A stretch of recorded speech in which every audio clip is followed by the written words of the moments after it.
The envelope arrived on a Thursday morning, unremarkable except for its weight.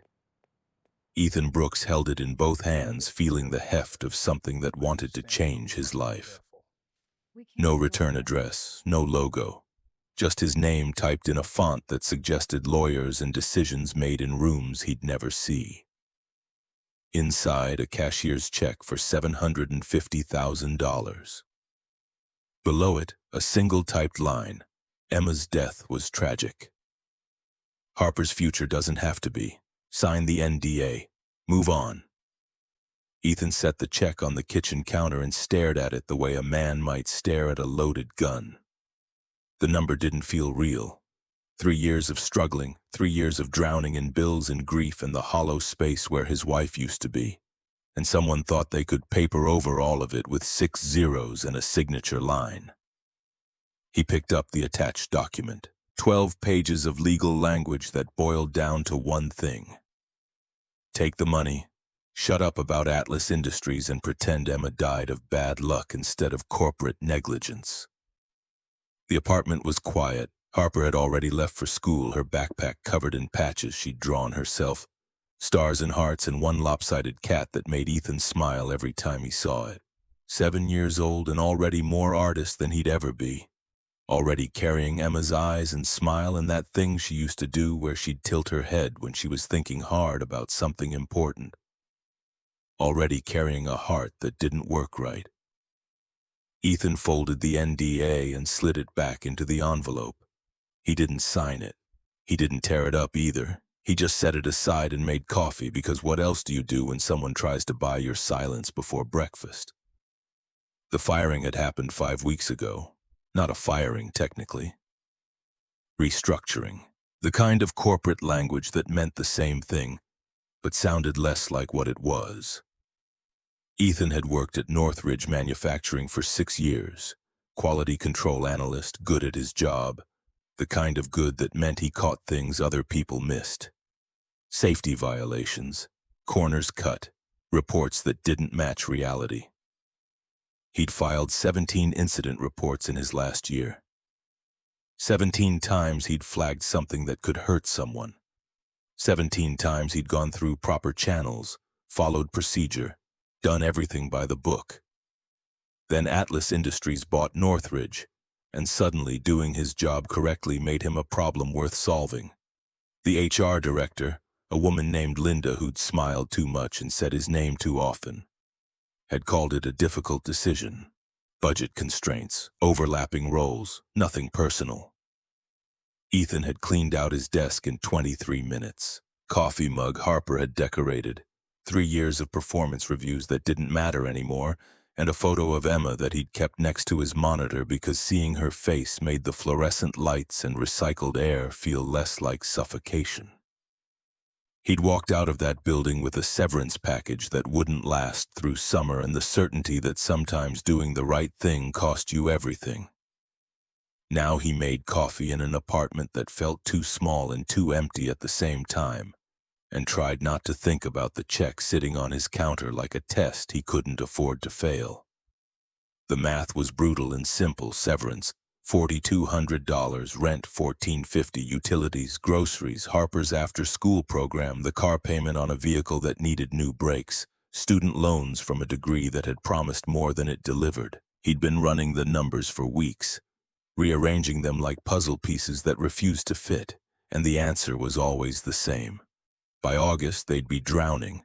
By September, he'd be choosing between rent and food. By October, he didn't let himself think about October. Harper's medical bills existed in a category beyond math: congenital heart defect, stage 3. Something with a name full of Latin syllables that Ethan had learned to pronounce but couldn't make less terrifying. She needed a transplant. The surgery cost $400,000. Their insurance, the insurance he'd lost when Northridge let him go, had been fighting coverage for 8 months before the firing, citing pre-existing conditions and experimental procedures and language designed to say no in as many words as possible. The COBRA coverage he'd scraped together after losing his job cost $380 a month and covered almost nothing that mattered. Harper had maybe 6 months. 8, if they were lucky. The cardiologist had used the word urgent in a voice that suggested he'd delivered this news before and hated it every time.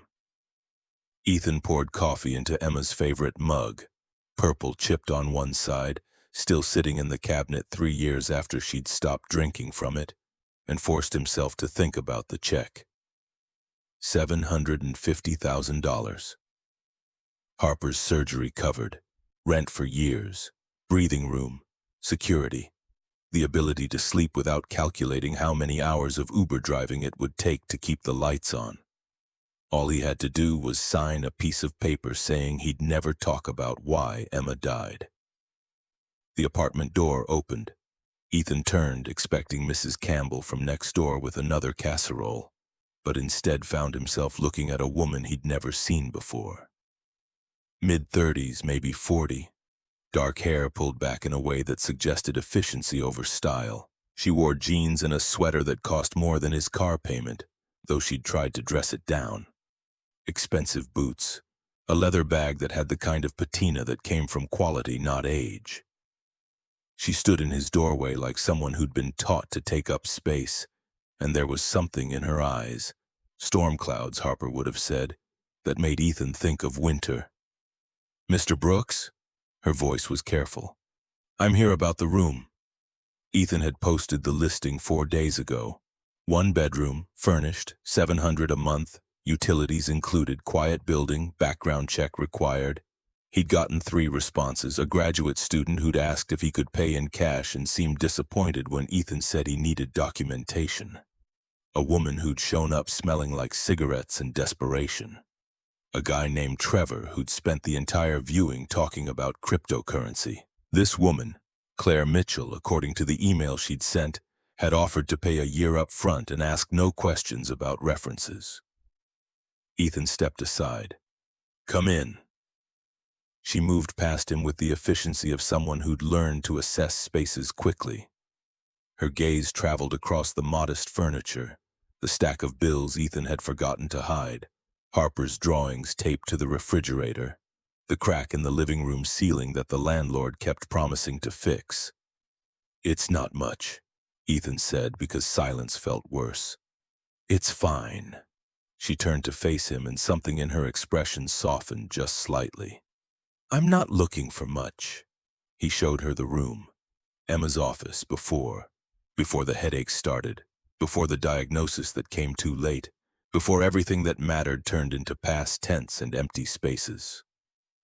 Ethan had closed the door after the funeral and pretended the room didn't exist for 2 years. Then desperation had made him open it again, clean it out, and accept that survival sometimes meant renting out pieces of grief. The room held a twin bed, a desk, a narrow closet, window overlooking the alley where the building's dumpsters lived and the neighbor's cat prowled at night. Claire walked to the window and stood there for a moment, quiet. "How much?" $700 a month, first and last up front. "I'll give you 12 months, cash, no questions." Ethan blinked. "That's $9,600. She turned to face him. "I don't want a lease. I don't want official documentation. I just need a place to stay that's quiet and private. Somewhere I can think." Every instinct Ethan had developed over 38 years of life told him this was wrong. People who paid a year's rent in cash and didn't want paperwork were running from something. People who looked like they belonged in penthouses didn't rent rooms in buildings where the elevator broke twice a month. But $9,600 was 3 months of breathing room. 3 months where he could focus on Harper instead of calculating whether they could afford milk and eggs in the same week. "You're not in trouble, are you?" Ethan heard himself ask. "With the law, I mean." "No." She said it flatly, without the defensiveness that would have made it a lie. "I'm not running from the police. I'm not dealing drugs. I'm not going to bring dangerous people to your home. I just need space to figure something out, and I prefer privacy while I do it." Ethan studied her. Something in her eyes reminded him of the way Emma had looked in those last months, like someone carrying weight that shouldn't be carried alone. "I have a daughter," he said. "She's 7. This isn't a party house." "Good. I'm not a party person. Kitchen and bathroom are shared. Clean up after yourself, no guests without permission, quiet after 10. Sounds reasonable. And if you're lying to me about the trouble part, if you bring anything into this apartment that could hurt my daughter... Claire met his eyes. I won't. I promise you that. The thing about promises was, they only mattered if you believed them. Ethan wanted to believe her. Needed to, maybe. Because $9,600 meant Harper could stay in her after-school program. Meant he could fix the brakes on the car. Meant he could sleep for the first time in weeks without waking up at 3 a.m. doing math in his head. When do you want to move in? Tomorrow. She arrived the next morning with 3 suitcases and a laptop bag. No furniture, no pictures, nothing that suggested permanence or personality. Ethan helped her carry the bags upstairs, the elevator was broken again, and watched as she unpacked with the efficiency of someone who'd done this before. Everything had a place. Everything was organized.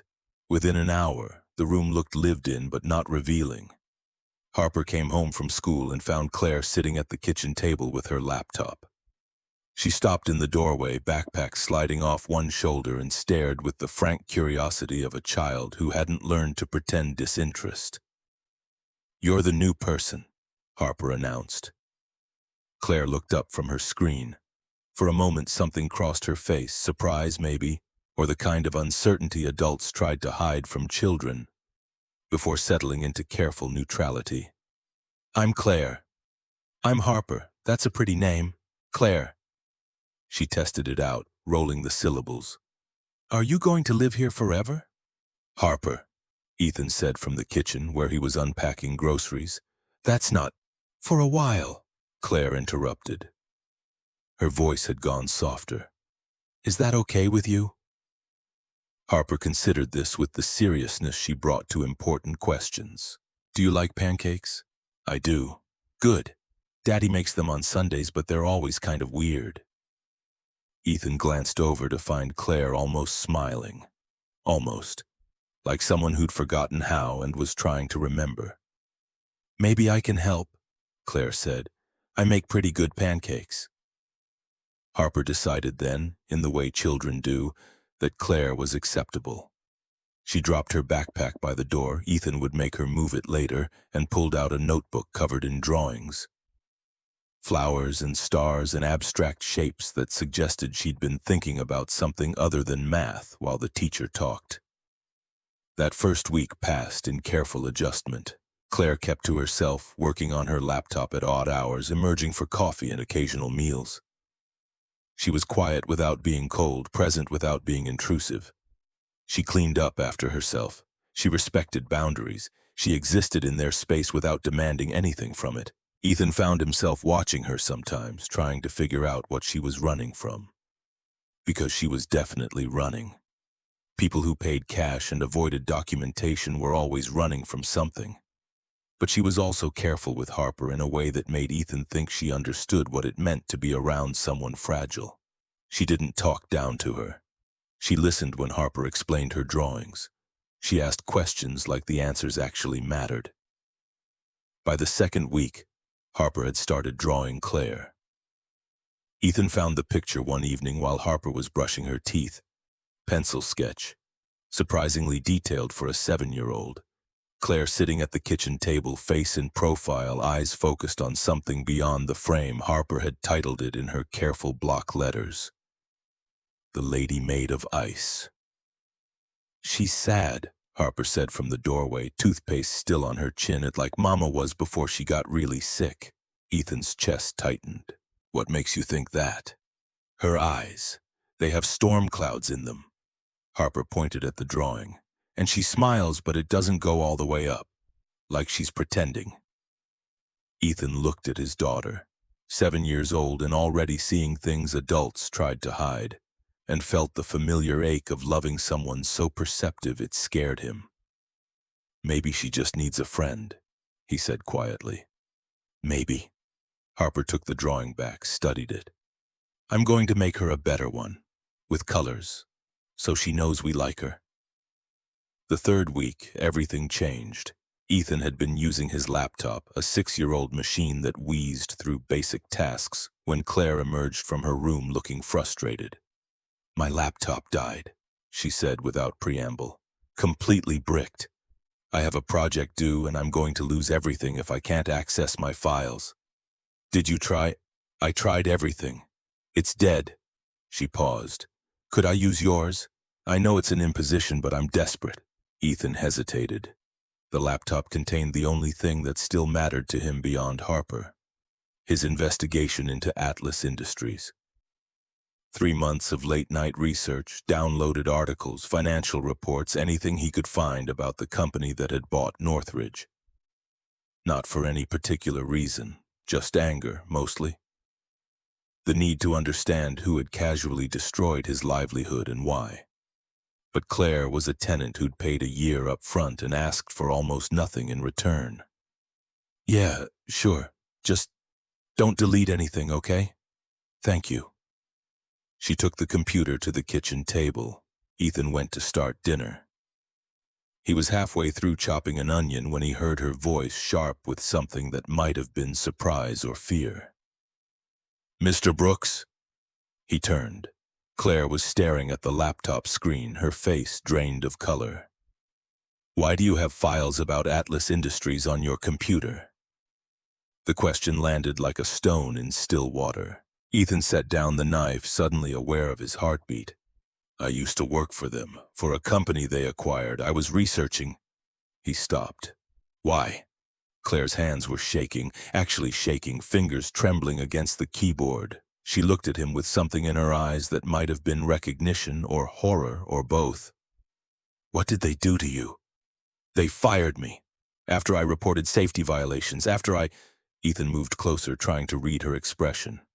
"How do you know Atlas Industries?" She didn't answer, just stared at the screen like it contained something she'd been looking for and dreading in equal measure. "Claire," he made his voice firm. "Who are you?" The silence stretched. Ethan could hear the refrigerator humming, the neighbor's television through the wall, his own breathing loud in his ears. Claire's fingers moved across the keyboard, clicking through his files. Research about water contamination in a town called Ashford, articles about cancer clusters, financial reports that showed acquisitions and subsidiaries, and a corporate structure designed to obscure rather than illuminate. When she finally spoke, her voice was barely above a whisper. "I need to show you something." She disappeared into her room and returned carrying a small external hard drive, the kind that could hold terabytes of data.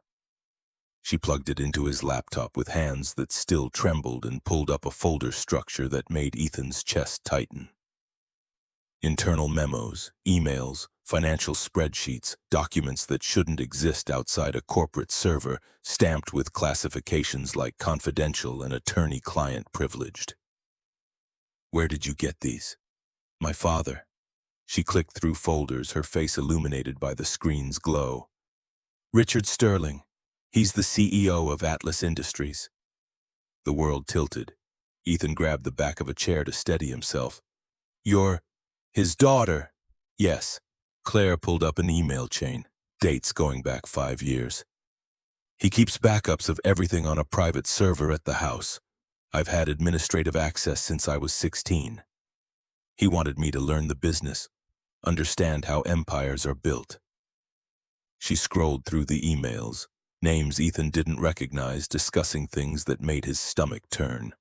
Cost-benefit analyses that treated human lives as acceptable losses.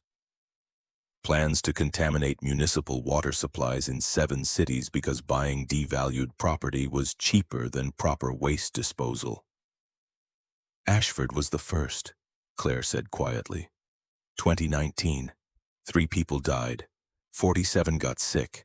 My father's company settled for $15 million and made everyone sign NDAs. She pulled up another file.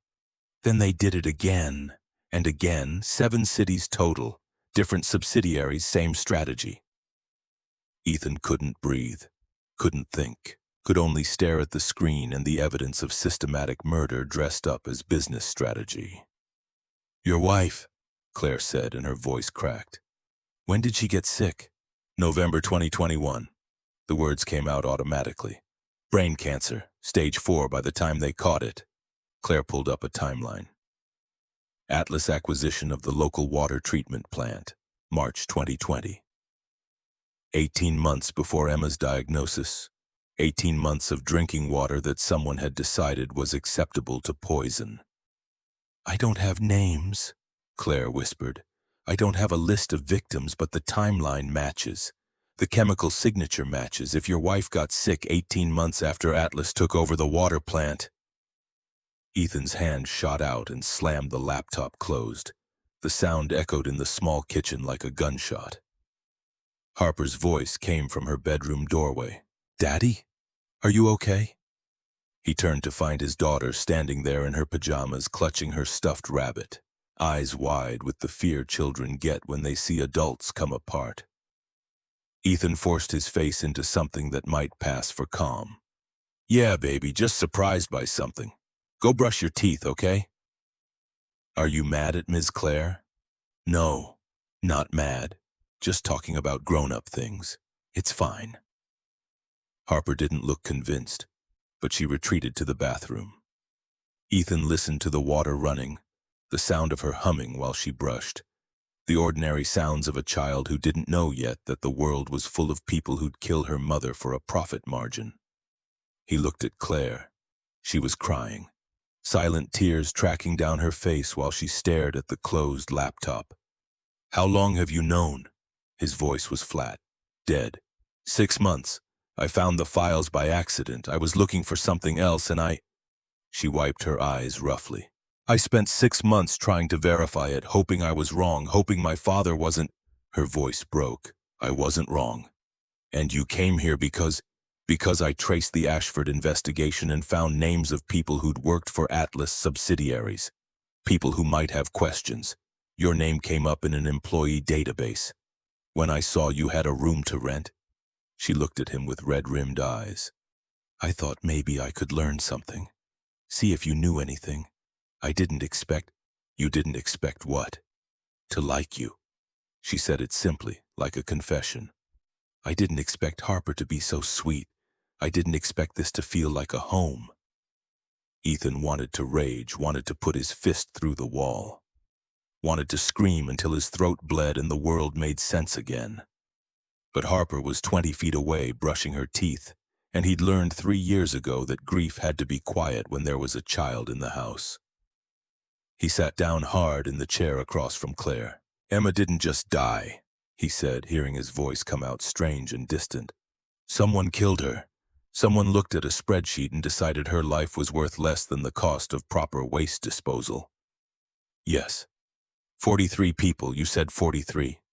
At least, that we know of. The real number is probably higher. Ethan thought about Emma in those last months. The headaches that wouldn't stop. The seizures that came out of nowhere. The terror in her eyes when the doctors said there was nothing more they could do. She died in a hospital room that smelled like disinfectant and failure, holding his hand, trying to tell him it was okay even though they both knew it wasn't. She died thinking it was just bad luck, just cells that turned against themselves for no reason. She died never knowing that someone had chosen this for her. The rage hit him then, pure and clean and absolute. Ethan stood up so fast the chair fell backward. His hand swept across the counter, sending the morning's coffee mug flying. It shattered against the wall.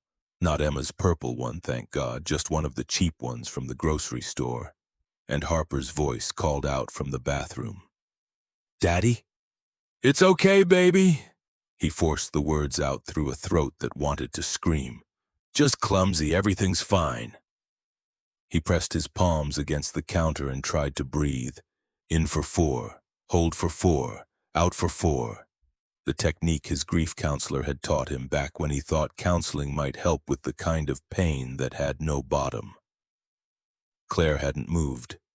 I'm sorry, I should have told you differently, I should have. Stop. Ethan straightened, turned to face her. Just stop. Harper appeared in the doorway, toothbrush in hand. Did something break? Yeah, I dropped a mug. I'll clean it up. Ethan crossed to her, knelt down so they were eye level. Time for bed, okay? Are you sad about Mama? The question hit him in the chest. Harper asked it sometimes, usually when she saw him staring at nothing or found him sitting in the dark after she'd gone to sleep. She asked it with the careful voice of a child who'd learned that grief was a permanent resident in their home. Yeah, he said honestly, but that's okay. It's okay to be sad sometimes. Is Miss Claire sad too? Ethan glanced back. Claire was wiping her eyes again, trying to compose herself. Yeah, I think she is. Harper considered this. Then she walked past Ethan into the kitchen and stood in front of Claire's chair. When I'm sad, Daddy gives me hugs, she announced. Do you want a hug? Claire looked at Harper like she'd been offered something holy. I don't want to. You don't have to. Harper didn't wait for permission. She just stepped forward and wrapped her arms around Claire's waist, her head barely reaching the woman's chest. For a moment, Claire didn't move. Then her hands came up, hesitant, and settled on Harper's back. She closed her eyes and something in her face crumbled. Thank you, she whispered. Harper pulled back and patted Claire's arm. It's okay. Everybody needs hugs sometimes, even ice ladies. Then she headed to her room like she'd just solved all the world's problems with 7-year-old wisdom.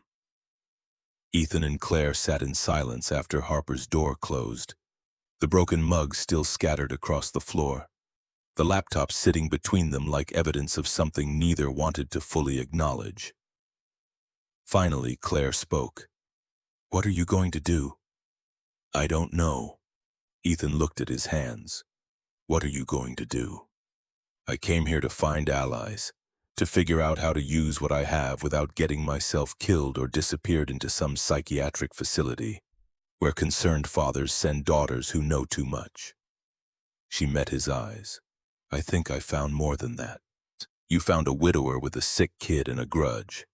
I found someone who deserves the truth, someone whose wife deserves justice. She paused. Someone brave enough to stand up to a $40 billion corporation. I'm not brave. I'm just angry. Anger and bravery look the same from the outside. Ethan wanted to laugh, wanted to cry, settled for rubbing his face with both hands and trying to figure out what happened now. The answer arrived the next morning in the form of another envelope. This one was lighter, cheaper paper, delivered by someone who'd shoved it under the door while Ethan slept.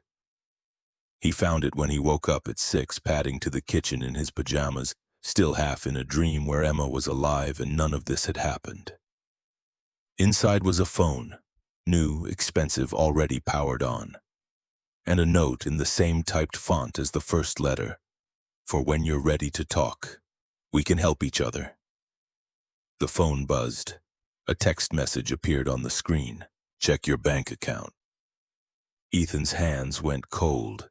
He pulled out his own phone and logged into his banking app with fingers that didn't want to cooperate. The page loaded. His checking account balance glowed at him from the screen.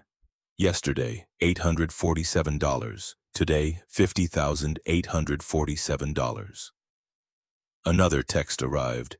This is just a deposit. Full payment when we reach an understanding. Think about Harper.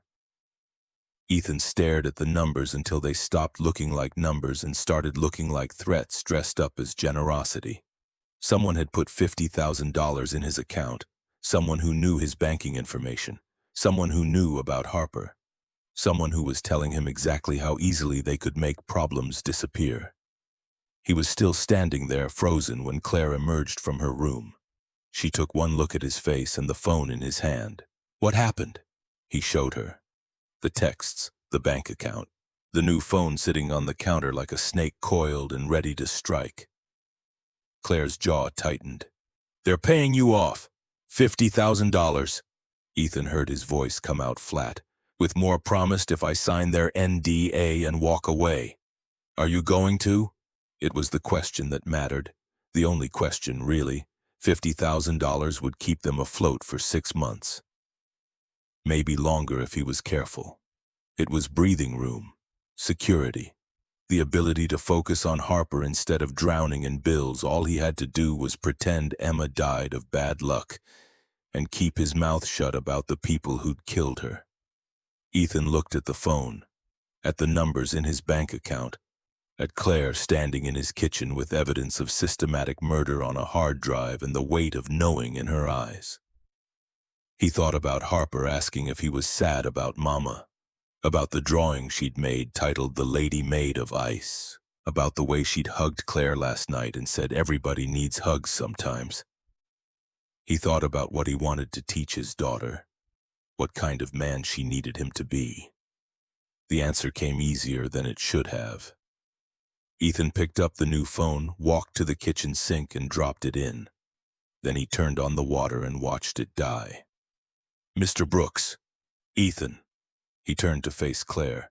"If we're going to do this, you should use my first name." "Do what?" "Whatever comes next." He pulled out his own phone and started typing. "I'm contacting a journalist, someone I've followed for years, someone who might actually care about this. They'll come after you. They'll come after Harper." "They already did." Ethan gestured at the drowned phone. "They put money in my account without permission. They know where I live. They know about my daughter, which means doing nothing isn't safety, it's just surrender." Claire was quiet for a moment. Then she nodded once, sharp and certain. "Sarah Thompson, investigative journalist, ProPublica. She's done exposés on corporate malfeasance before. She's the one who brought down those senators last year. I know her work." Ethan finished typing the email. Subject line: "Evidence of systematic corporate negligence resulting in 43 deaths." He attached 3 files from Claire's hard drive, enough to prove legitimacy without revealing everything. His finger hovered over the send button. "Last chance to back out," Claire said quietly. "Once you hit send, there's no taking it back. They'll know we're serious. They'll escalate." Ethan thought about the check he'd burned yesterday morning, the $750,000 that could have solved every problem except the one that mattered most: living with himself. He thought about Emma, who'd died thinking the universe was just cruel, who'd never known that someone chose this, who deserved better than a husband who sold her memory for money. "My daughter needs to know her father is a man of integrity," he said. "I can't teach her that if I sell my soul for money." He hit send. The email vanished into the digital void. For a moment, neither of them moved. Then Claire's phone buzzed. She checked it and her face went pale. "What?" "My father. He knows I accessed the server files. His security team is coming." "How soon?" "Now." The apartment buzzer rang, harsh and insistent. Ethan's heart kicked into overdrive. "Mr. Brooks," a voice came through the intercom. Professional, calm, dangerous. "We need to speak with you about Claire Sterling. Please let us in." Ethan pressed the button. "Who is this?" "Atlas Industries Corporate Security. We're here to help Miss Sterling. Her father is very concerned about her mental state. If you could just—" "No." Ethan released the button. The buzzer rang again, longer this time. Angry. Claire was already moving, grabbing her laptop, the hard drive, shoving them into her bag. "They'll have someone watching the back exit. Fire escape too, probably." "How many people does your father have?" "Enough." She met his eyes. "I'm sorry, I should have known he'd track the server access. I should have been more careful." Harper's bedroom door opened. She stood in the doorway, clutching her rabbit, eyes wide. "Daddy, who's at the door?" The buzzer became pounding, fists on wood, a voice shouting about having legal authority and cooperation being in everyone's best interest. Ethan crossed to Harper, knelt down, made his voice steady even though his hands were shaking. "Baby, I need you to go to your room and lock the door. Don't come out until I say it's okay." "Are they bad men?" "I don't know yet, but I'm going to find out. And whatever happens, I need you to stay in your room. Can you do that for me?" Harper looked at Claire, then back at Ethan. "Is Ms. Claire in trouble?" "Maybe, but Daddy's going to help her." "Because she's our friend now?" "Yeah, because she's our friend." Harper nodded and ran to her room. Ethan heard the lock click. He turned to Claire. "How do you want to do this?" They'll be polite at first, professional. They'll say they're here to help me, that my father is worried, that they just want to make sure I'm safe. She paused. And if I refuse to go with them, they'll get less polite very quickly. Then we don't open the door. They'll break it down eventually. The pounding intensified. Ethan made a decision. He walked to the door and yanked it open. 3 men in suits stood in the hallway, not quite corporate, not quite security, something in between that suggested they were very good at making problems disappear. The one in front had the kind of smile that never touched his eyes. "Mr. Brooks, thank you for opening the door. We're here about Claire Sterling. Is she inside?" "Why?" "Her father filed a missing person report. He's concerned for her welfare. We're just here to verify she's safe and see if she needs any assistance." "She's fine. She's here by choice. We'd like to confirm that with her directly, if you don't mind." Claire appeared behind Ethan. The men's attention shifted to her like predators locking onto prey. "Miss Sterling, your father is very worried about you." "I'm 23 years old," Claire said, her voice steady despite the fear Ethan could see in her eyes.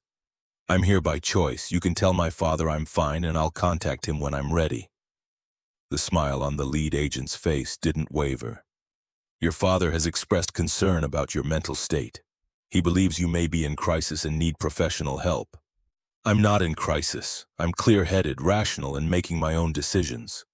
"With all due respect, Miss Sterling, people in crisis often don't recognize they're in crisis. Your father just wants to talk. We can arrange a meeting in a neutral location. Just the 2 of you, no pressure." "I'm not interested. He's your father. He loves you."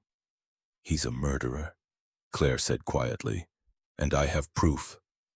The temperature in the hallway dropped. The men exchanged glances. The lead agent's smile finally died. "That's a very serious accusation. It's a very serious crime. Do you have evidence to support this claim?" Claire gestured at her bag. "About 70 gigabytes of it." The agent's eyes flicked to the bag, then back to Claire's face. When he smiled again, it was the most terrifying thing Ethan had ever seen. Professional, amused, like someone who'd heard this before and knew exactly how to make it go away. "Officers," he said, turning to the 2 men behind him, "I think this confirms Mr. Sterling's concerns about his daughter's mental state. She's clearly experiencing some kind of delusional episode. For her own safety—" "See, I'm not delusional," Claire interrupted. "And if you try to take me against my will, I'll start screaming every detail I know about Atlas Industries' criminal activity right here, right now, in front of witnesses. I'll make sure everyone in this building hears me." The agent studied her, calculating, threat assessing. "Miss Sterling, you're clearly upset. Why don't we all take a breath and—" "Ethan," Claire said, not taking her eyes off the men. "Remember when I said everyone has a price or a weakness or something to lose? Yeah, I was wrong. Some people are willing to lose everything if it means stopping people like my father." She looked at Ethan. "Are you one of those people?" It was a question and a challenge and a plea all at once. Ethan looked at the 3 men standing in his hallway representing a corporation with unlimited resources and absolutely no conscience. He looked at Claire, who'd chosen truth over comfort and was about to pay for it. He thought about Harper in her locked room, about Emma in her grave, about the choice between safety and justice that defined every meaningful moment in a person's life. He stepped in front of Claire. "Yeah," he said, "I am." The lead agent's expression shifted, calculation replaced by something harder. "Mr. Brooks, you seem like a smart man, smart enough to understand that this isn't your fight. You have a daughter to think about, a life to rebuild. We could help with that. Get out of my home. All we're asking is that you encourage Miss Sterling to have a conversation with her father. Just talk. That's all." "I said get out." The agent straightened his suit jacket. "The offer stands for 24 hours. After that, things get complicated." He glanced past Ethan into the apartment. Nice place. Would be a shame if Child Protective Services had concerns about Harper's living situation. Ethan's hands clenched into fists. Every muscle in his body screamed to swing, to connect, to make this man hurt the way he was hurting. But Harper was 20 feet away behind a locked door, and violence in front of witnesses was exactly what they wanted. "You threaten my daughter again, we're done being polite." The agent smiled. "We're always polite, Mr. Brooks. It's one of our strengths." They left. Ethan closed the door and threw the deadbolt hard enough to make the frame shake. He stood there breathing hard, hands still trembling with adrenaline, while Claire sagged against the wall. "That was stupid," she whispered. "That was so incredibly stupid. Now they know we're serious and they're going to come at us with everything." They were always going to come at us with everything. Ethan's phone buzzed. He pulled it out, saw Sarah Thompson's name on the screen. The email response had arrived in 47 minutes. "Interesting claims. Need proof before we proceed. Can you provide sample documentation? Redact sensitive personal information, but include enough detail to verify authenticity." Ethan showed Claire. She was already moving, pulling up files on her laptop, selecting documents that would prove they were legitimate without revealing everything. An internal memo from Richard Sterling approving a waste disposal optimization plan. An email chain discussing settlement amounts for Ashford victims. A chemical analysis report that had been deliberately falsified before submission to the EPA. "This is 5% of what we have," she typed. "The rest comes with guarantees." Send. Harper's door opened. She stood in the hallway clutching her rabbit, trying to look brave and failing. "Are the bad men gone?" Ethan crossed to her in 3 steps and pulled her into his arms. She was shaking. His 7-year-old daughter, who'd already lost her mother and carried a broken heart, was shaking because men in suits had come to their home with threats disguised as concern. "Yeah, baby, they're gone." "Are they coming back?" He wanted to lie, wanted to tell her everything would be fine and the world was safe and bad people always lost in the end, but Harper deserved better than comfortable lies. "Maybe, but if they do, we'll be ready." She pulled back and looked at him with Emma's eyes. "Are we fighting bad guys, Daddy?" "Yeah, we are. Like superheroes?" "Something like that." Harper considered this with the gravity of someone making an important decision. "Then you can't give up. Bad guys win when good guys give up." The words hit Ethan in the chest, 7 years old and already understanding what it took some people a lifetime to learn. "You're right. We can't give up." He kissed her forehead. "But you still need to go to school and do your homework and be a kid, okay? Let the adults handle the bad guy stuff." "Okay." She hugged him once more, then looked past him at Claire. "Miss Claire, are you scared?" Claire's voice came out rough. "Yeah, I am." "That's okay. Daddy says being brave means doing the right thing even when you're scared. Your daddy's a smart man."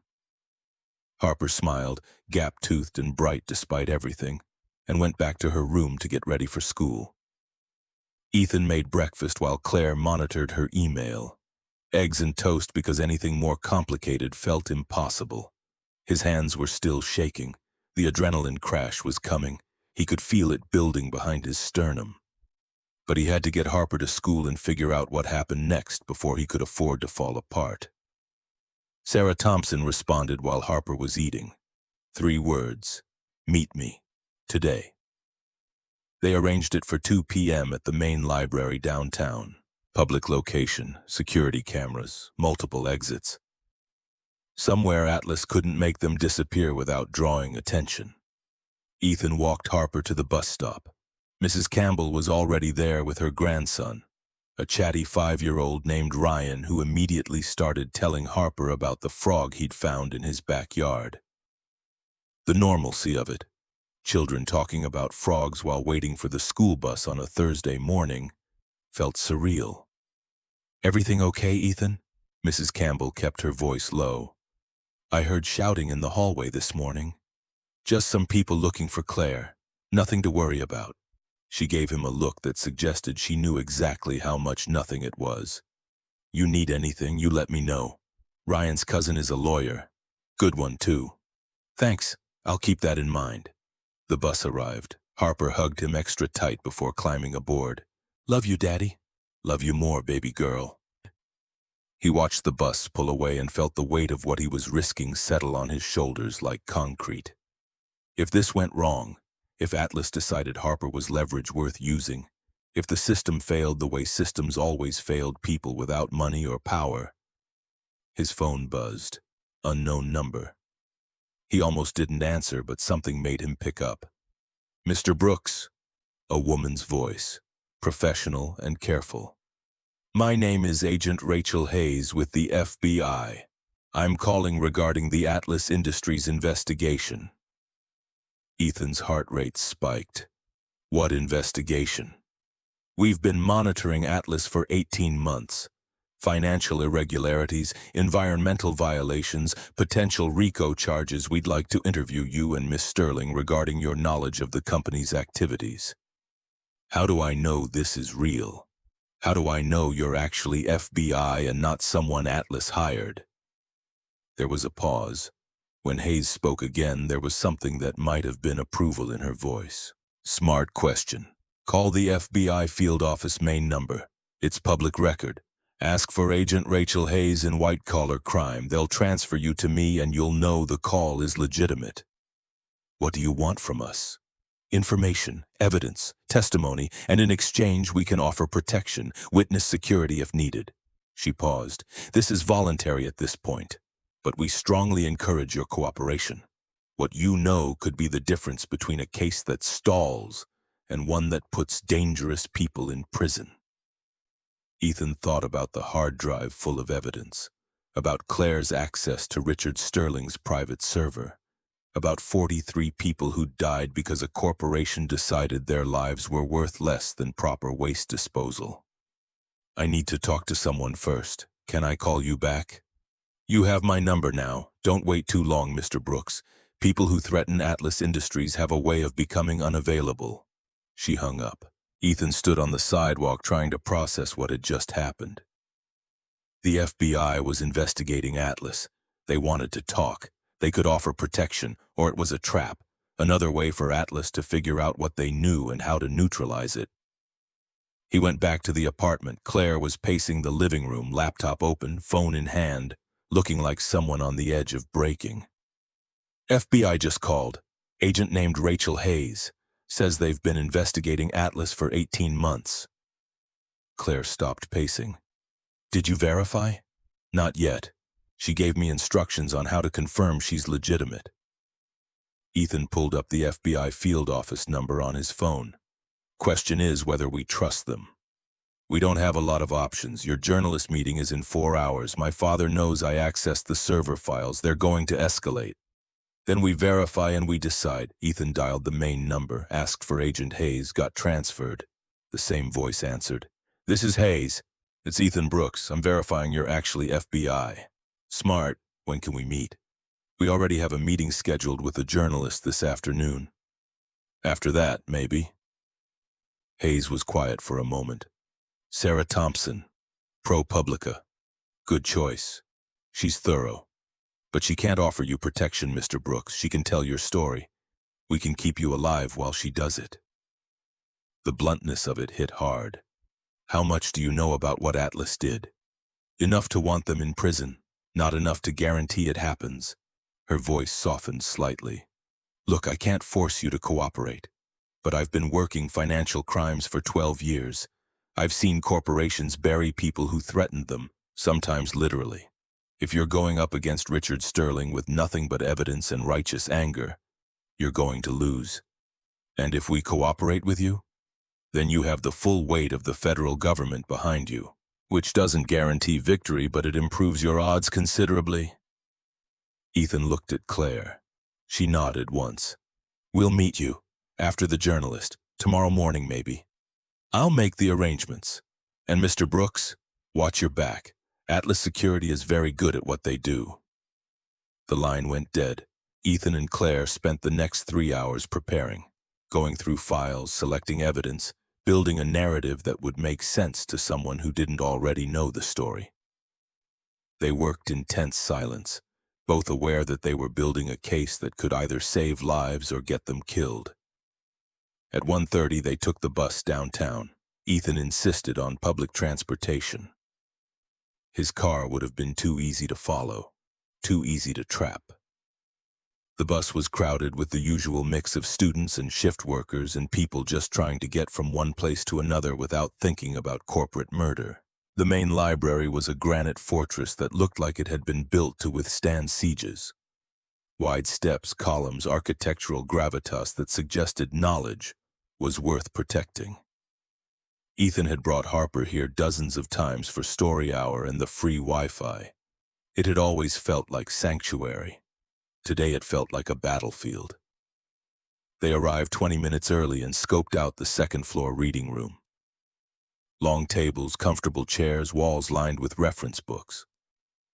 Security camera in the corner with clear sightlines. A dozen people scattered throughout the space, reading or working on laptops or just existing in the quiet. Sarah Thompson arrived at 2:15. Mid-40s, graying hair, sharp eyes that missed nothing. She wore jeans and a worn leather jacket, carried a satchel that looked like it had seen better days and better places. She sat down across from them without preamble. "You have 10 minutes to convince me this is worth my time." Claire slid an encrypted drive across the table. "Everything I told you in the email is true. Atlas Industries has systematically contaminated municipal water supplies in 7 cities. The contamination was deliberate. They wanted to devalue property for acquisition. At least 43 people died." Sarah picked up the drive. "This could be fabricated. You're the CEO's daughter. You have access to company letterhead, email systems. Why would I fabricate a scandal that destroys my family? To hurt your father, to get attention, to cash in on a tell-all book deal." Sarah's expression was flat. "I've been doing this for 20 years. I've seen every angle. Give me a reason to believe you're different."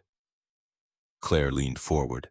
"I'm risking everything to give you this story. My family, my inheritance, probably my freedom. If I wanted attention or money, there are easier ways." "So why are you doing it?" "Because 43 people are dead. Because my father ordered their deaths as casually as you'd order coffee." Claire's voice cracked slightly. "Because someone has to stop him." Sarah studied her with the intensity of someone who'd spent a career learning to separate truth from performance. Whatever she saw must have satisfied her because she pulled out a recording device. "I need to ask you questions, on the record. If your story checks out, if the documents are authentic, I'll run it." She paused. "But you need to understand what that means. Once this is public, there's no taking it back. Your life as you know it is over." "My life as I know it is already over," Claire said quietly. "I've been running for months, living in fear, watching over my shoulder. At least this way, when it ends, it'll mean something." Sarah hit record. The interview lasted 45 minutes. Questions with surgical precision. Who, what, when, where, how do you know? Can you prove it? Who else has seen this? Why should anyone believe you? Claire answered each one calmly, methodically, even as her hands shook on the table. Ethan watched the room, watched the other patrons, watched for any sign that Atlas had found them. Everything seemed normal until it wasn't. 2 men entered from opposite doors. Business casual, controlled movements, scanning the room with practiced efficiency. Not the same men from this morning, but the same type. One of them made eye contact with Ethan and something shifted in the air. "We've got company," he said quietly. Claire and Sarah looked up. The 2 men were walking toward them now, not rushing, but purposeful. Sarah's hand went to her phone. "Are they yours?" "Atlas Security," Claire confirmed. Sarah opened her camera app and hit record, angling it to capture both men. "Gentlemen," she said loudly enough to draw attention. "I'm Sarah Thompson with ProPublica Investigative Journalism. Are you here in an official capacity?" The men stopped. One of them produced a smile that didn't reach his eyes. "We're here to escort Miss Sterling home. Her father is worried about her. She's an adult. She doesn't need escorting. Nevertheless, Mr. Sterling has asked us to ensure his daughter's safety." I'm recording this, Sarah said, making sure the phone captured both faces. I'm a credentialed journalist conducting an interview with a willing source. If you interfere with that, you're interfering with freedom of the press. The smile evaporated. Ma'am, this is a family matter. It doesn't concern you. Actually, it concerns every citizen who drinks tap water. Your employer has been poisoning municipal water supplies for profit. That's a story that concerns everyone. The words hung in the air like a detonation. Around the reading room, people looked up from their books. Someone else pulled out a phone, started filming. The second man spoke for the first time. That's a serious accusation. I hope you have evidence to support it. I do, Sarah said. Hours of it, on the record, with documentation. Then we look forward to seeing your retraction when it falls apart. Claire stood up. Her voice carried across the quiet room. My name is Claire Sterling. My father is Richard Sterling, CEO of Atlas Industries, and he's a murderer. The silence was absolute. I have proof, Claire continued, louder now. Internal memos, email chains, chemical analyses, everything. My father's company deliberately poisoned the water supply in 7 American cities. They contaminated it with industrial waste to force property devaluation so they could buy land cheap. 43 people died. Hundreds more got sick. Miss Sterling, you're clearly unwell. I have documentation. Claire pulled her laptop from her bag, opened it, turned the screen so everyone could see. Files, emails, reports, evidence in neat folders with damning titles. My father approved every decision that made this happen. The first agent moved toward the laptop. Ethan stepped between them. Don't. Mr. Brooks, there are cameras, witnesses. You grab that laptop and you're committing assault in front of a room full of people. The agent's hand hovered in the air. Around them, more phones appeared. A librarian was already on her phone, probably calling security. Ethan Brooks, the agent said, recognition flashing in his eyes. Former Northridge employee. Wife died of cancer 2 years ago. You lost your job. You're desperate. He turned to address the growing audience. Miss Sterling is paying this man to support her delusions. Ethan felt something crack open inside him. Rage and grief and a terrible crystallizing clarity. My wife didn't die of cancer, he heard himself say, voice carrying across the room with absolute conviction. She was poisoned by contaminated water that Atlas Industries deliberately allowed into the municipal supply. Emma Brooks, age 34, died after 11 months of suffering because your employer decided her life was worth less than a quarterly profit margin. Someone in the crowd gasped. More phones came out. The librarian appeared with 2 security guards. You can't prove that, the agent said, but his professional composure was cracking. Actually, Sarah interjected, they can. I've reviewed the documentation. Chemical signatures match, timeline matches. There are at least 42 other cases just like Emma Brooks's. She checked her watch. And it's all going to be in my article, which goes live in approximately 3 hours. The 2 agents looked at each other. Silent communication passed between them. Then the first one pulled out his phone and made a call, turning away and speaking in tones too low to hear. The reading room had transformed. What had been a quiet sanctuary of study was now something else entirely. A stage where truth and power were colliding in real time, with witnesses recording every moment. The agent finished his call. When he turned back, his expression was grim. Mr. Sterling would like to speak with his daughter in person. He's on his way here now. No, Claire said flatly. He's your father. He deserves the chance to respond to these accusations. He had a chance to respond by not committing mass murder. He chose differently. Claire, please think about what you're doing. Your family, your future, everything you're throwing away.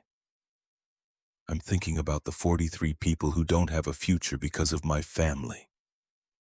Claire's voice was steady despite the tears tracking down her face. I'm thinking about all the children who lost parents, all the parents who lost children. I'm thinking about Harper Brooks growing up without a mother.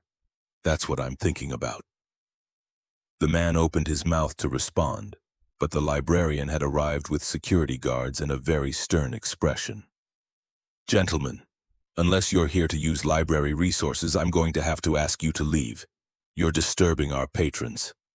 We're here on private business. You're here making a scene. Either conduct yourselves appropriately or leave the premises."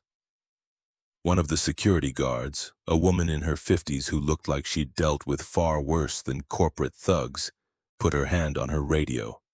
"Should I call the police?" The agents exchanged another glance. Then they retreated toward the door. "This isn't over," the first one said. "Actually," Sarah said, still recording, "I think it is. You just threatened a journalist and her sources in front of a dozen witnesses while we were discussing your employer's crimes. That's going in the article, too." They left. The reading room erupted in murmurs, people clustering together, checking their phones, undoubtedly posting about what they'd just witnessed. Sarah lowered her phone and looked at Claire with something that might have been respect. "Well, that was either the bravest or most foolish thing I've ever witnessed. Possibly both." "Did you get it all?" "Every second, including your confession, which makes you a named source. You understand you can't take that back, right?" "I don't want to take it back." Sarah nodded and started packing up her equipment with quick, efficient movements. "Okay, here's what happens now. I'm going back to my office to verify everything on this drive. If it checks out, and based on what I just saw, it will. I'm publishing tonight. Full story, names, documents, everything. It's going to explode." "Good. But you need protection, both of you." Sarah pulled out a business card and scribbled on the back. "Michael Parker, defense attorney, specializes in whistleblower cases. Tell him I sent you." She handed the card to Claire, then gathered the rest of her things. "I have to go. I need to get this verified and published before Atlas figures out how to stop me." She paused at the edge of the table. "For what it's worth, your mother would be proud of you." Claire's face crumpled for just a second before she controlled it. "My mother's been dead for 6 years. "Then she's been proud of you for 6 years. Take care of yourself, Claire Sterling. The fight's just beginning." Sarah left. Ethan and Claire sat in the reading room while people stared and whispered and undoubtedly shared videos that were already going viral. The librarian approached cautiously. "Are you two all right? Do you need me to call the police?" "No," Ethan said. "Thank you, but we're okay." "That thing you said about the water, is it true?" Ethan looked at her. Tired eyes, careful expression. Someone who'd probably lived in this city long enough to have drunk from the same contaminated taps. "Yeah, it's true." She nodded slowly. "Then I hope you get them. Whoever did that, I hope they pay." "So do we." They left the library, walking fast but not running, aware that Atlas security was probably watching from somewhere nearby. Ethan kept one hand in his pocket wrapped around his phone, ready to call 911 if anyone tried to grab them. They made it 3 blocks before they saw the car. Black SUV with tinted windows pulling up beside them at a red light. The back door opened and a man in an expensive suit stepped out. Not security. Someone older, more polished, more dangerous. Richard Sterling looked exactly like his photos. Silver hair, strong jaw, the kind of face that inspired confidence in boardrooms and won political favors. He looked at his daughter with an expression Ethan couldn't quite read. "Claire, get in the car, we need to talk. I have nothing to say to you. I'm your father. You're a murderer." Richard's jaw tightened.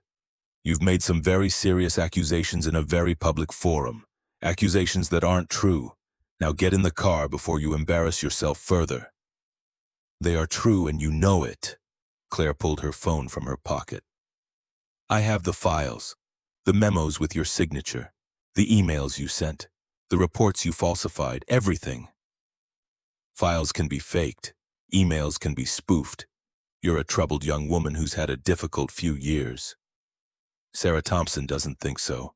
She's publishing the story tonight." For the first time, Richard's composure slipped, just for a second, but it was enough. "You gave the files to a journalist?" "I gave them to everyone. Journalists, lawyers, activists. By tomorrow morning, the whole world is going to know what you did." Richard stepped closer.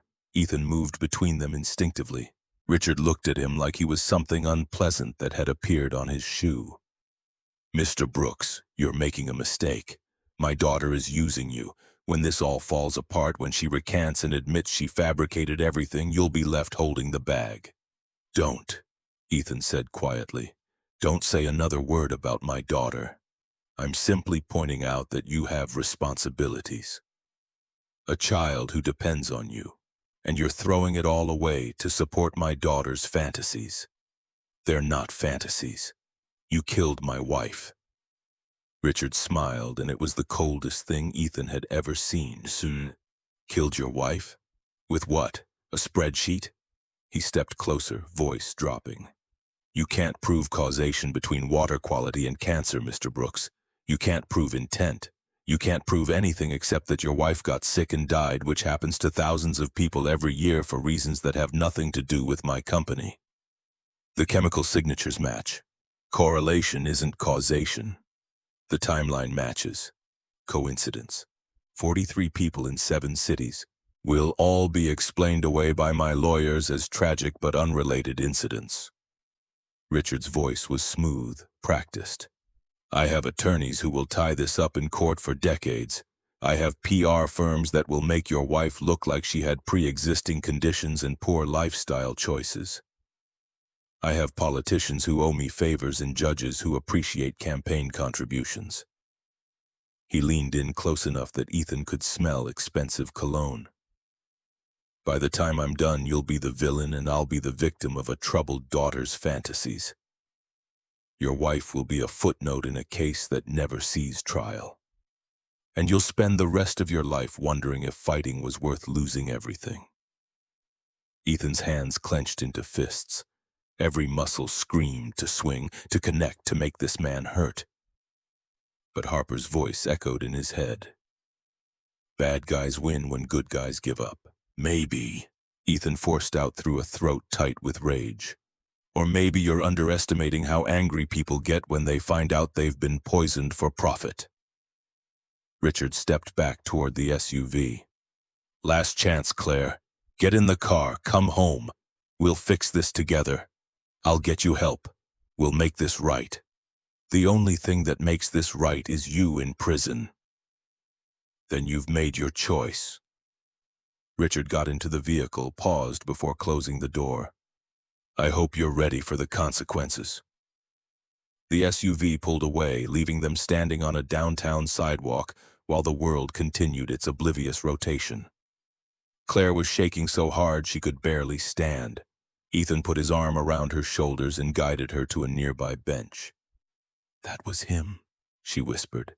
"That was my father, and he doesn't care. He looked me in the eyes, and he doesn't even care. I know. All those people, all those deaths. And it's just business to him. Just numbers." Ethan held her while she sobbed against his shoulder. Around them, the city carried on. People hurrying to appointments, students heading to class, delivery trucks double parked with hazards flashing.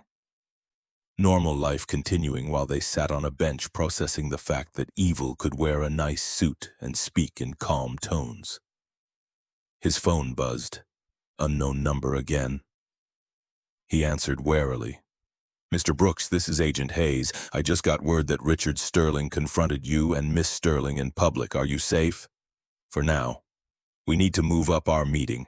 Tomorrow's too late. Atlas is going to escalate tonight after Sarah Thompson's article drops. Can you come to the federal building? We'll have security, safe interview rooms, protection while we talk." Ethan looked at Claire, still crying, finally letting herself feel the weight of what she'd just done. "Give us an hour. We need to regroup first." "1 hour. Then I'm sending agents to pick you up whether you're ready or not. People who threaten Richard Sterling have a tendency to disappear." The call ended. Ethan held Claire and watched the street and tried to figure out how they were going to survive what came next. Sarah Thompson's article went live at 7:43 p.m. Ethan and Claire were back at the apartment, having picked up Harper from Mrs. Campbell's with promises to explain everything later. They sat on the couch with Ethan's laptop open, refreshing the ProPublica homepage obsessively. Then it appeared. Top story, banner headline. Atlas Industries CEO ordered systematic water contamination that killed dozens. Internal documents reveal deliberate poisoning scheme. The article was everything Sarah had promised. Meticulous, detailed, devastating. She'd laid out the evidence piece by piece, building a case that was impossible to deny. The memos with Richard Sterling's signature, the email chains discussing which cities were optimal targets, the falsified EPA reports, the settlement agreements with ND as attached. The chemical analyses showing exact matches between Atlas's industrial waste and contaminants found in 7 municipal water systems. And she'd named names, not just Richard Sterling, but the executives who'd implemented the plan, the scientists who'd falsified data, the lawyers who'd crafted the settlements. The response was immediate and explosive. Within 20 minutes, the story had been picked up by major networks. Within an hour, it was trending on every social media platform. By 8 p.m., there were protesters gathering outside Atlas Industries headquarters with signs reading "Corporate Murderers and Justice for the Victims." Ethan watched the news coverage on his phone. Images of angry crowds and shocked anchors and Atlas's stock price plummeting in real time. "It's working," Claire whispered. "People are listening." "People are angry," Ethan corrected. "That's not the same thing as justice." His phone rang. Agent Hayes. "Have you seen the article? We're watching the coverage now." "Then you know this is about to get very ugly very fast. Richard Sterling is holding a press conference in 20 minutes. His lawyers are already filing defamation suits, and my sources say Atlas Security has been activated for crisis management, which is corporate speak for making problems disappear." She paused. "I need you both in federal custody tonight, protective custody, not arrest. But you need to be somewhere Atlas can't reach you." Ethan looked at Harper, who was drawing at the kitchen table, oblivious to the storm gathering around them. "What about my daughter? Bring her. We have family facilities. She'll be safe with you." "For how long?" "Until we can guarantee Richard Sterling won't hurt you to protect himself.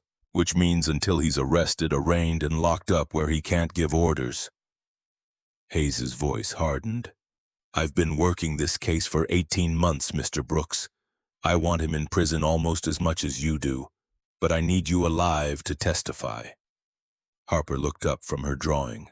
"Daddy, who's on the phone?" "Friend from work, baby, keep drawing." She returned to her paper, sketching what looked like flowers and stars and something that might have been a heart.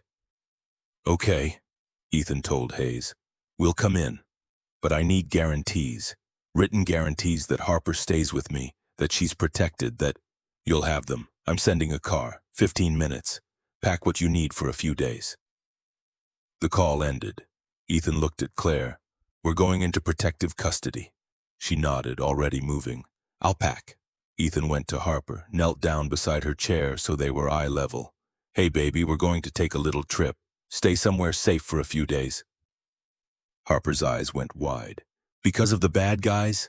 "Yeah, because of the bad guys." "Are we running away?" "No, we're being smart. There's a difference." She studied his face with the intensity children bring to determining whether adults are telling the truth. "Okay, can I bring my stuffed animals?" "Bring whatever you want that fits in your backpack." Harper ran to pack. Ethan threw clothes into a duffel bag, underwear, socks, 3 days' worth of basics. He grabbed Emma's photo from his nightstand, the one he'd kept next to his bed for 3 years. Then he grabbed Harper's heart medication from the bathroom cabinet, the pills that kept her stable until they could find a donor, until they could afford surgery, until life decided to give them a break instead of another catastrophe. Richard Sterling's press conference started while they were packing. Ethan pulled it up on his phone, morbidly unable to look away. Richard stood outside Atlas headquarters, surrounded by lawyers and cameras, wearing a perfectly tailored suit and an expression of wounded dignity. "These allegations are completely false. My daughter Claire is a troubled young woman who has struggled with mental health issues for years. We've tried to get her help, but she's refused treatment. Now she's fabricated these outrageous lies with the help of opportunists who see a chance to profit from attacking a successful company."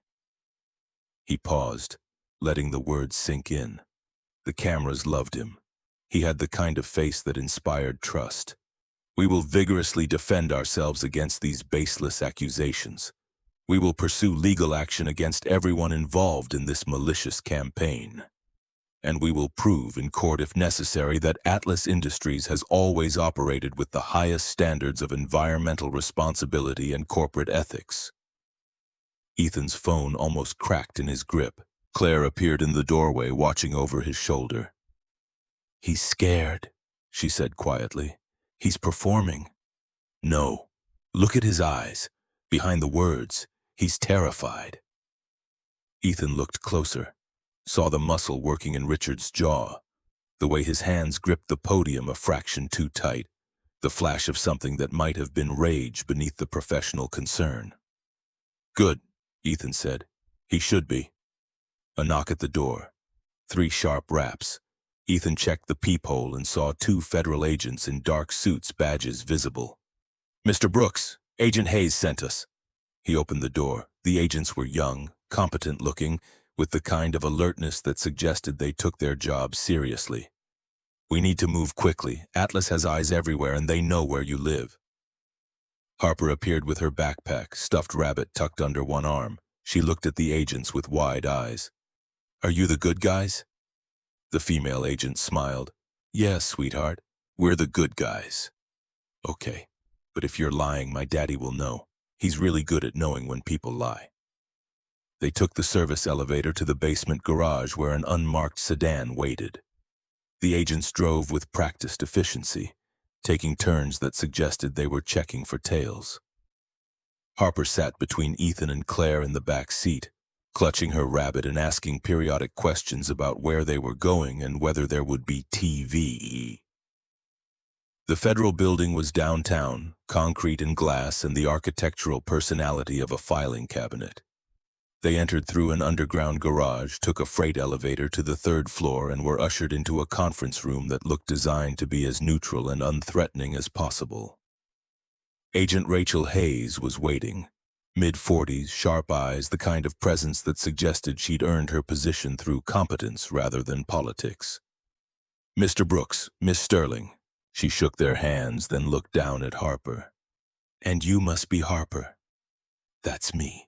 Harper held up her rabbit. "This is Mr. Hops. He's brave, but he's scared of loud noises." "Then we'll make sure to be quiet."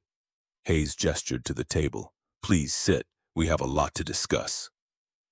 The interview lasted 3 hours. Hayes asked questions with surgical precision, building a timeline, establishing facts, creating a record that could be used in court. She asked about the hard drive, about Atlas's corporate structure, about every document Claire had accessed and every file Ethan had researched. She asked about Emma. Ethan told her everything. The headaches that started in March 2021. The seizures 6 months later.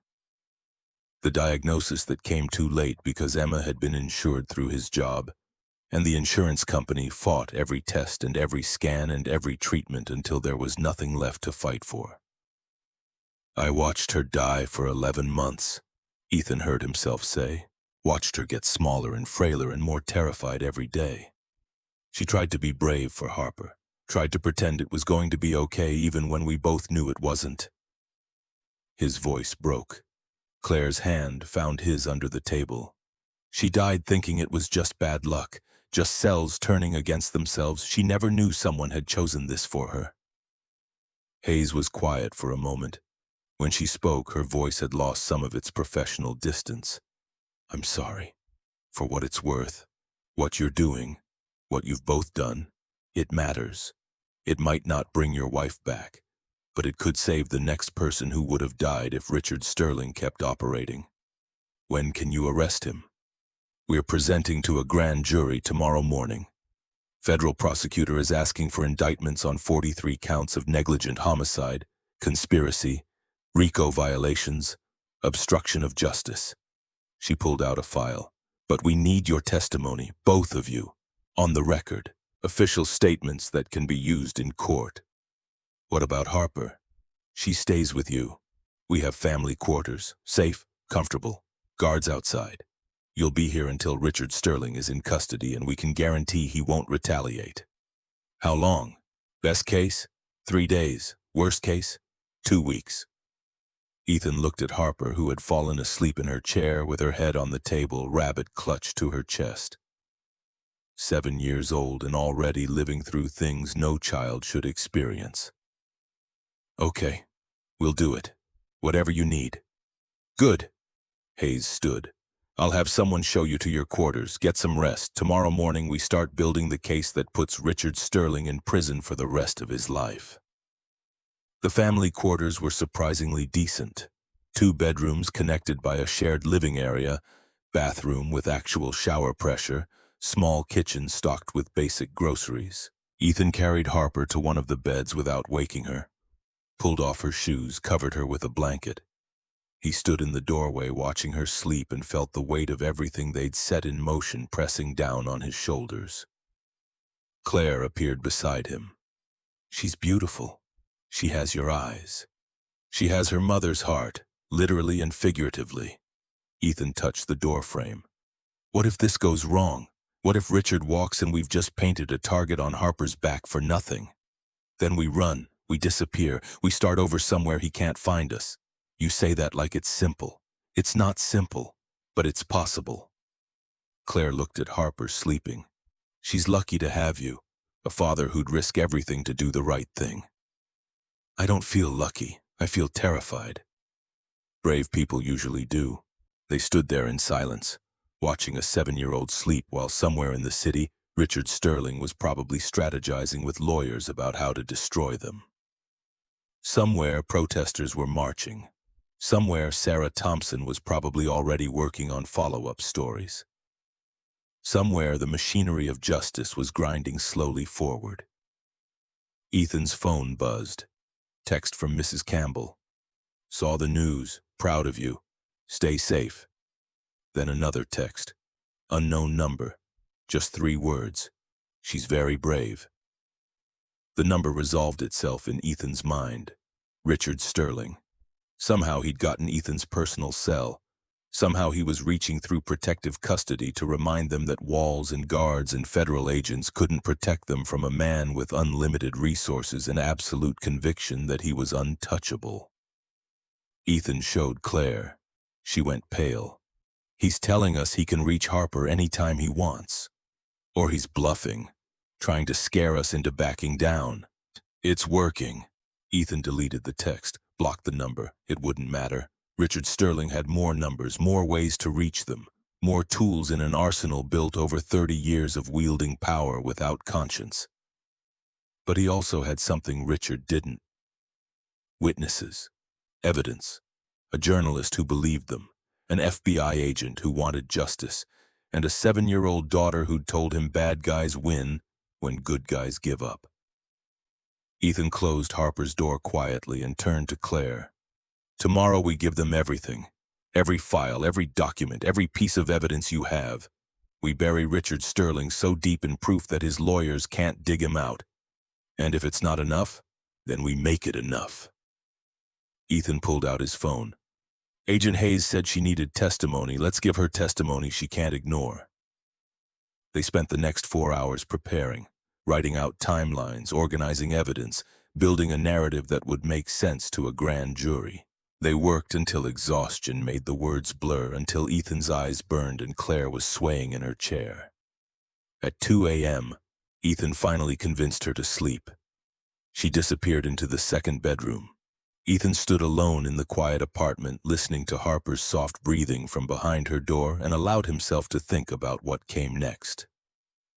Trial. Testimony. Months of legal warfare against a man who could afford the best defense money could buy. Months of living in fear that every stranger on the street might be Atlas security.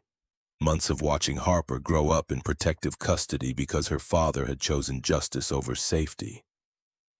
But also, the possibility that Richard Sterling would face consequences. That the 43 people who died would be acknowledged, that Emma's death would mean something beyond just grief. Ethan pulled out the photo he'd packed, Emma smiling at the camera taken the summer before she got sick, when life was simpler and he'd taken for granted that she'd always be there. When the future stretched out indefinitely and death was something that happened to other people. "I'm doing this for you," he whispered to the photo, "for all of them, but mostly for Harper, so she grows up knowing her father was the kind of man who did the right thing even when it cost everything." The photo didn't answer, but somewhere in the silence, Ethan felt something settle. Not peace exactly, but purpose, direction, the certainty that the path he'd chosen, however difficult, was the only one he could live with. Tomorrow they'd start building the case. Tomorrow Richard Sterling would learn what it meant to be held accountable. Tomorrow the machinery of justice would finally turn its attention to a man who'd spent decades believing he was beyond its reach. Tonight, Ethan stood watch over his sleeping daughter and made promises to a dead woman about bringing her killers to justice. It would have to be enough. The grand jury returned indictments on a Friday morning. Ethan and Claire were still in protective custody when Agent Hayes brought the news, carrying coffee and actual relief in her expression for the first time since they'd met. Richard Sterling, 6 senior executives, 3 board members, 43 counts of negligent homicide to start, conspiracy, RICO violations, securities fraud, obstruction of justice. She set the coffee down like she was laying out evidence. "Federal prosecutor says it's the strongest case she's seen in 20 years. Harper looked up from her coloring book. Crayon paused mid-stroke. "Does that mean the bad guy got caught?" "It means we're getting close, sweetheart." Ethan felt something unclench in his chest. Not relief exactly. Richard Sterling indicted wasn't the same as Richard Sterling convicted.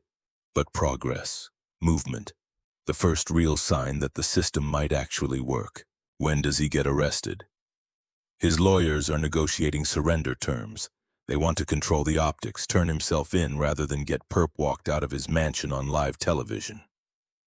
Hayes pulled out a folder.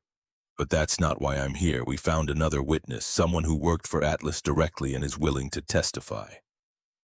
She slid a photo across the table. Black man in his 50s, weathered face, kind eyes that suggested he'd seen things he wished he hadn't. "Marcus Johnson, former truck driver for Atlas Waste Management subsidiary. He was the one who actually dumped the contaminated barrels into reservoir systems." Hayes tapped the photo. "He refused to continue after 3 runs, got fired the next day. He has photos of the barrels, GPS logs, text messages from his supervisor. Everything we need to prove operational knowledge and intent." Ethan stared at the photo. This man had driven the trucks that poisoned the water that killed Emma. This man had literally delivered death to his wife. And then he'd refused to continue. Why is he coming forward now? Because he saw Sarah Thompson's article and couldn't sleep anymore. He's got kids, grandkids. He said he needed to make it right before he died, knowing what he'd done. Hayes closed the folder. "He's meeting us this afternoon. I thought you might want to be there." Ethan looked at Claire. She nodded. "Yeah, I want to meet him." Marcus Johnson arrived at the federal building at 3 p.m., escorted by 2 agents who looked like they'd been instructed to guard him with their lives. He was tall, broad-shouldered, carrying himself with the careful dignity of someone who'd spent years doing hard labor and knew his worth wasn't measured by his paycheck. Agent Hayes made introductions in a conference room that smelled like industrial cleaner and old coffee. "Mr. Johnson, this is Ethan Brooks and Claire Sterling. They're the ones who brought the Atlas case to our attention." Marcus looked at Ethan with eyes that held recognition and grief in equal measure. "Your wife, Emma Brooks. I read about her in the article." His voice was rough, like sandpaper on wood. "I'm sorry for your loss." Ethan's throat tightened. "You drove the trucks. 3 runs, March, April, May of 2020. Reservoirs serving 7 different municipal water systems. They told me it was standard waste disposal, that everything was EPA approved." Marcus sat down heavily. but the barrels had skull and crossbones labels, and my supervisor kept saying to only drive at night when nobody was watching. I'm not a stupid man, Mr. Brooks. I knew something was wrong. But you did it anyway. I did it twice before my conscience caught up to my paycheck. The third time I took pictures, documented everything, then I told my supervisor I couldn't do it anymore. Marcus pulled out his phone, swiped through photos, barrels stacked in truck beds, GPS coordinates, text messages that were damning in their casual evil. Night run only. No witnesses. Dispose per plan. They fired me the next day, told me if I talked to anyone about what I'd done, they'd make sure I never worked again, that my kids would suffer, that accidents happen to people who don't know when to keep quiet. Ethan studied this man who'd poisoned his wife and then found the courage to stop, who'd been threatened into silence and stayed silent until the weight of it broke him. Why come forward now? Because I saw your daughter on the news, that little girl drawing pictures talking about her mama dying, and I thought about my own grandkids drinking water from those reservoirs. Marcus's voice cracked. I'm not proud of what I did, but I can't undo it. All I can do is make sure people know what happened and who ordered it. Claire leaned forward. You're willing to testify? In court, in front of my father? Ma'am, I'm willing to testify in front of God himself if it means those people get justice. Your father didn't drive those trucks, but he's the one who ordered it, and he needs to pay for that. Agent Hayes pulled out a recording device. Then let's make it official. Marcus's testimony took 4 hours. Every detail documented, every date confirmed, every piece of evidence cataloged and verified. When he finished, the case against Richard Sterling had gone from strong to overwhelming. Ethan walked Marcus out afterward. They stood in the parking garage while federal agents maintained a perimeter and fluorescent lights hummed overhead. I don't forgive you, Ethan heard himself say, for what you did, for the part you played. I'm not asking for forgiveness, I'm offering truth. It's all I've got left. You stopped. After 3 runs, you stopped. That took courage. It took fear. Fear of what I was becoming. Fear of looking my kids in the eye, knowing what I'd done. Marcus met Ethan's gaze. But I appreciate you saying it. They shook hands. 2 black men on opposite sides of corporate murder, finding something approaching understanding in a parking garage that smelled like exhaust and regret. Your daughter, Marcus said quietly. Harper, she looks like a fighter. She is. Then she'll be okay. Kids are tougher than we think, especially when they've got a father who does the right thing even when it costs everything. Marcus left. Ethan stood in the garage and thought about courage and complicity and the thin line between them, about how easy it was to keep your head down and collect your paycheck, about how hard it was to stand up and say no, about how Marcus had done both and was trying to make the second choice mean more than the first. Richard Sterling surrendered 3 days later. His lawyers had negotiated the terms. Monday morning, federal courthouse, private entrance to avoid the cameras and protesters who'd been camped outside Atlas headquarters since Sarah Thompson's article dropped. But someone leaked the time and location. By 8 a.m., the courthouse steps were packed with victim families holding photos of their dead. Signs reading "Justice for the 43" and "Corporate murder is still murder." News cameras everywhere, capturing every angle. Ethan watched it on television from protective custody.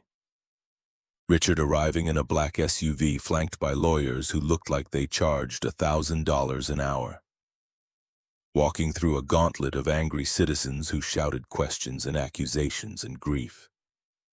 Richard's face was carefully neutral, professional, the expression of a man who'd been in difficult situations before and knew how to perform confidence, even when the ground was crumbling beneath his feet. But Ethan saw it, the flicker of something behind the mask, fear, maybe, or rage that this was happening to him when he'd spent 30 years believing he was untouchable. The arraignment lasted 20 minutes. Bail set at $10 million, which Richard's lawyers paid immediately. Electronic monitoring, surrender of passport, restricted travel. He walked out of that courthouse a free man pending trial, and the protesters screamed themselves hoarse.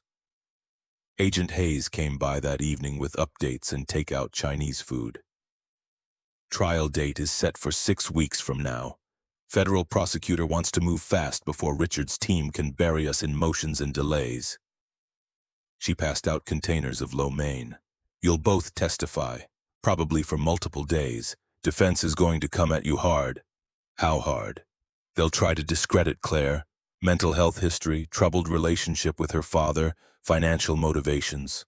They'll try to paint you as a grieving man who latched on to conspiracy theories because accepting randomness is harder than accepting blame. Ethan stabbed his fork into noodles. And the evidence? They'll claim documents were fabricated, emails were taken out of context, chemical analyses are inconclusive. Richard's team is very good at creating reasonable doubt. Hayes paused. But we have Marcus Johnson. We have 43 victims whose deaths all point to the same source. We have internal documents that are going to be very hard to explain away. You think we'll win? I think we have a strong case. Whether a jury convicts is anyone's guess. She looked at Harper, who was building a fort out of couch cushions in the corner. But I think you're doing the right thing. And sometimes that has to be enough. The next 6 weeks passed in a strange, suspended reality. Days in protective custody, reviewing evidence, preparing testimony, living in rooms that were safe but not home. Harper went to a small private school under an assumed name, escorted by federal agents who tried to look less intimidating for the sake of a 7-year-old. She adapted with the resilience children have when adults give them no other choice. Made friends with the kids in her class. Drew pictures of federal agents and called them her bodyguards. Asked questions about the trial with the directness of someone who'd learned that honesty was the only currency that mattered. Is the bad guy going to jail? We're trying to make that happen, baby. But you don't know for sure? No, I don't know for sure. She thought about that while coloring a picture of what looked like a courtroom. That's scary, not knowing. Yeah, it is. But you're doing it anyway, because some things are worth being scared for. Harper nodded like this made perfect sense. Then she went back to her drawing, adding purple flowers to the margins because Emma had loved purple and Harper had decided that meant purple was for brave things. The trial began on a Tuesday in November. Federal courthouse downtown, courtroom packed with victim families and journalists, and people who'd followed the story from Sarah Thompson's first article through 6 weeks of pretrial motions and media coverage. Richard Sterling sat at the defense table in a perfectly tailored suit, flanked by 4 attorneys who looked like they specialized in making impossible things disappear. He looked calm, confident, like a man who'd been in difficult negotiations before and knew how to win. The prosecution's case took 3 weeks. Expert witnesses on water contamination. Chemical engineers explaining how Atlas's waste matched the toxic compounds found in 7 municipal systems. Epidemiologists showing cancer cluster maps that lit up like Christmas trees in every city where Atlas had operated. Then the victims. Jennifer Morrison testified on day 12. Her son Caleb had died 3 weeks before his MIT graduation. Brain tumor that appeared out of nowhere and spread faster than treatment could touch. She brought his high school photo, his acceptance letter, the scholarship notification that had made them both cry with joy. He was going to be an engineer. He wanted to design clean water systems for developing countries. He wanted to use his education to help people. Her voice broke. And instead he died because someone decided saving money on waste disposal was more important than his life. 8 more families followed, each one bringing photos and memories and the specific weight of grief that came from losing someone to preventable death, each one looking directly at Richard Sterling and daring him to maintain his composure while they described watching their children, their spouses, their parents die. Marcus Johnson testified on day 15. He walked to the witness stand with the careful dignity of someone who knew he was about to confess to crimes that made him complicit in murder. The prosecutor took him through his employment history, his duties, the 3 runs he'd made dumping contaminated waste into water systems. "Mr. Johnson, did you know what you were dumping was toxic?" "Yes, ma'am. The barrels had warning labels, skull and crossbones, chemical hazard symbols. I'd have to be blind to miss them." "And did you know you were dumping them into water supplies that served residential areas?" "I suspected. The GPS coordinates my supervisor gave me were all near reservoirs, and he kept telling me to only drive at night to avoid being seen." Marcus paused.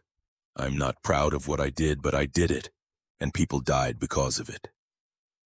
The defense attorney rose for cross-examination. Expensive suit, shark eyes, the kind of lawyer who made a career out of destroying witnesses. "Mr. Johnson, you were fired from Atlas for poor performance, correct?" "I was fired for refusing to continue illegal dumping." "That's your characterization. Atlas's records show you were terminated for cause after multiple performance issues." "Then Atlas's records are lying.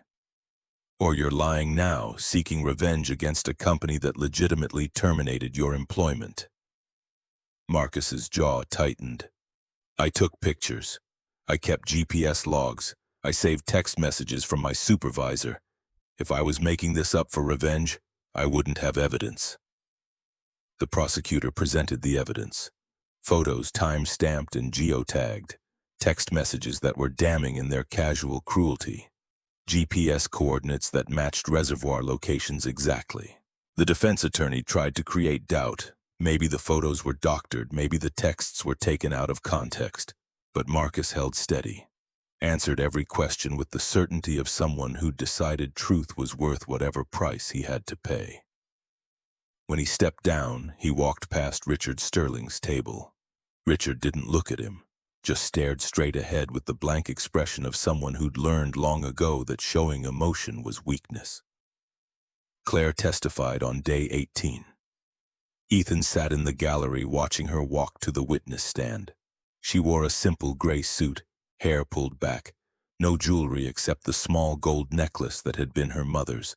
She looked young and terrified and absolutely certain. The prosecutor walked her through her background. Daughter of Richard Sterling, access to Atlas's private servers, 6 months spent verifying evidence before coming forward. "Miss Sterling, why did you decide to expose your father's crimes?" Claire looked directly at the jury. "Because 43 people are dead.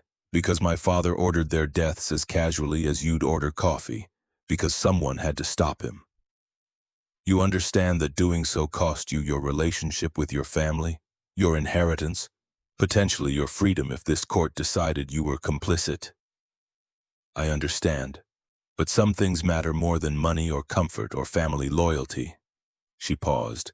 "Justice matters more. Truth matters more. Those 43 people mattered more." The prosecutor presented the evidence Claire had provided. Internal memos with Richard's signature. Email chains discussing cost-benefit analyses where human lives were treated as acceptable losses. Chemical reports that had been falsified before submission to regulatory agencies. "Did your father know about the contamination scheme?" "He ordered it. I have emails where he explicitly approved the disposal plan, where he calculated that settlement costs would be less than proper waste management." Claire pulled out a document. "This memo, dated January 2019, is from my father to his chief operating officer. It says, and I quote, 'Ashford's strategy proved cost-effective. Implement similar approach in 6 additional markets. Ensure legal protocols for damage control.'" The prosecutor projected the memo on screens throughout the courtroom. Richard's signature clear at the bottom. And what did Ashford's strategy refer to? The deliberate contamination of Ashford's water supply in 2019. 3 people died, 47 got sick. Atlas settled for $15 million and made everyone sign NDAs. Claire met the jury's eyes. "My father saw that people would die, that others would get sick, that families would be destroyed, and he decided to do it 6 more times because the math worked in his favor." Cross-examination was brutal. The defense attorney spent 3 hours trying to break her. questioned her mental health history, depression after her mother's death, anxiety, therapy sessions that had been documented and could now be weaponized, suggested financial motivations. She'd inherit nothing now, maybe she was bitter, implied she'd fabricated evidence to hurt a father she resented. Claire took it all, answered every question with calm precision. When the attorney suggested she was delusional, she produced more documents. When he claimed she'd taken emails out of context, she provided the full chains showing context made it worse, not better. Miss Sterling, isn't it true that you and your father had a contentious relationship? We had a complicated relationship, but that doesn't change what he did. You loved him once, didn't you? Claire's composure cracked for just a second. I loved who I thought he was. Then I found out who he actually was, and I couldn't love that person anymore. So this is revenge. This is accountability. There's a difference. When Claire stepped down, she walked past her father's table. Richard looked at her then, actually met her eyes. Something passed between them. Recognition, maybe, or the death of whatever relationship they'd once had. Claire didn't flinch, just walked to the gallery and sat next to Ethan, hands shaking in her lap. He reached over and took her hand. You did good. I destroyed my father. You told the truth. He destroyed himself. Ethan testified on day 20. He'd been dreading this, preparing for weeks, rehearsing answers, but nothing could really prepare someone for sitting in a witness box while lawyers tried to discredit your dead wife's memory. The prosecutor took him through Emma's illness, timeline of symptoms, progression of cancer, treatments that failed, death that came too fast and too cruel. Mr. Brooks, did your wife know she'd been poisoned? No. She died thinking it was random, just bad luck, just cells that turned against her for no reason. His voice cracked. She never knew someone had decided her life was worth less than a profit margin. How has her death affected your family? Ethan looked at Harper sitting in the gallery between two federal agents, 7 years old and trying to understand why people were talking about her mama dying.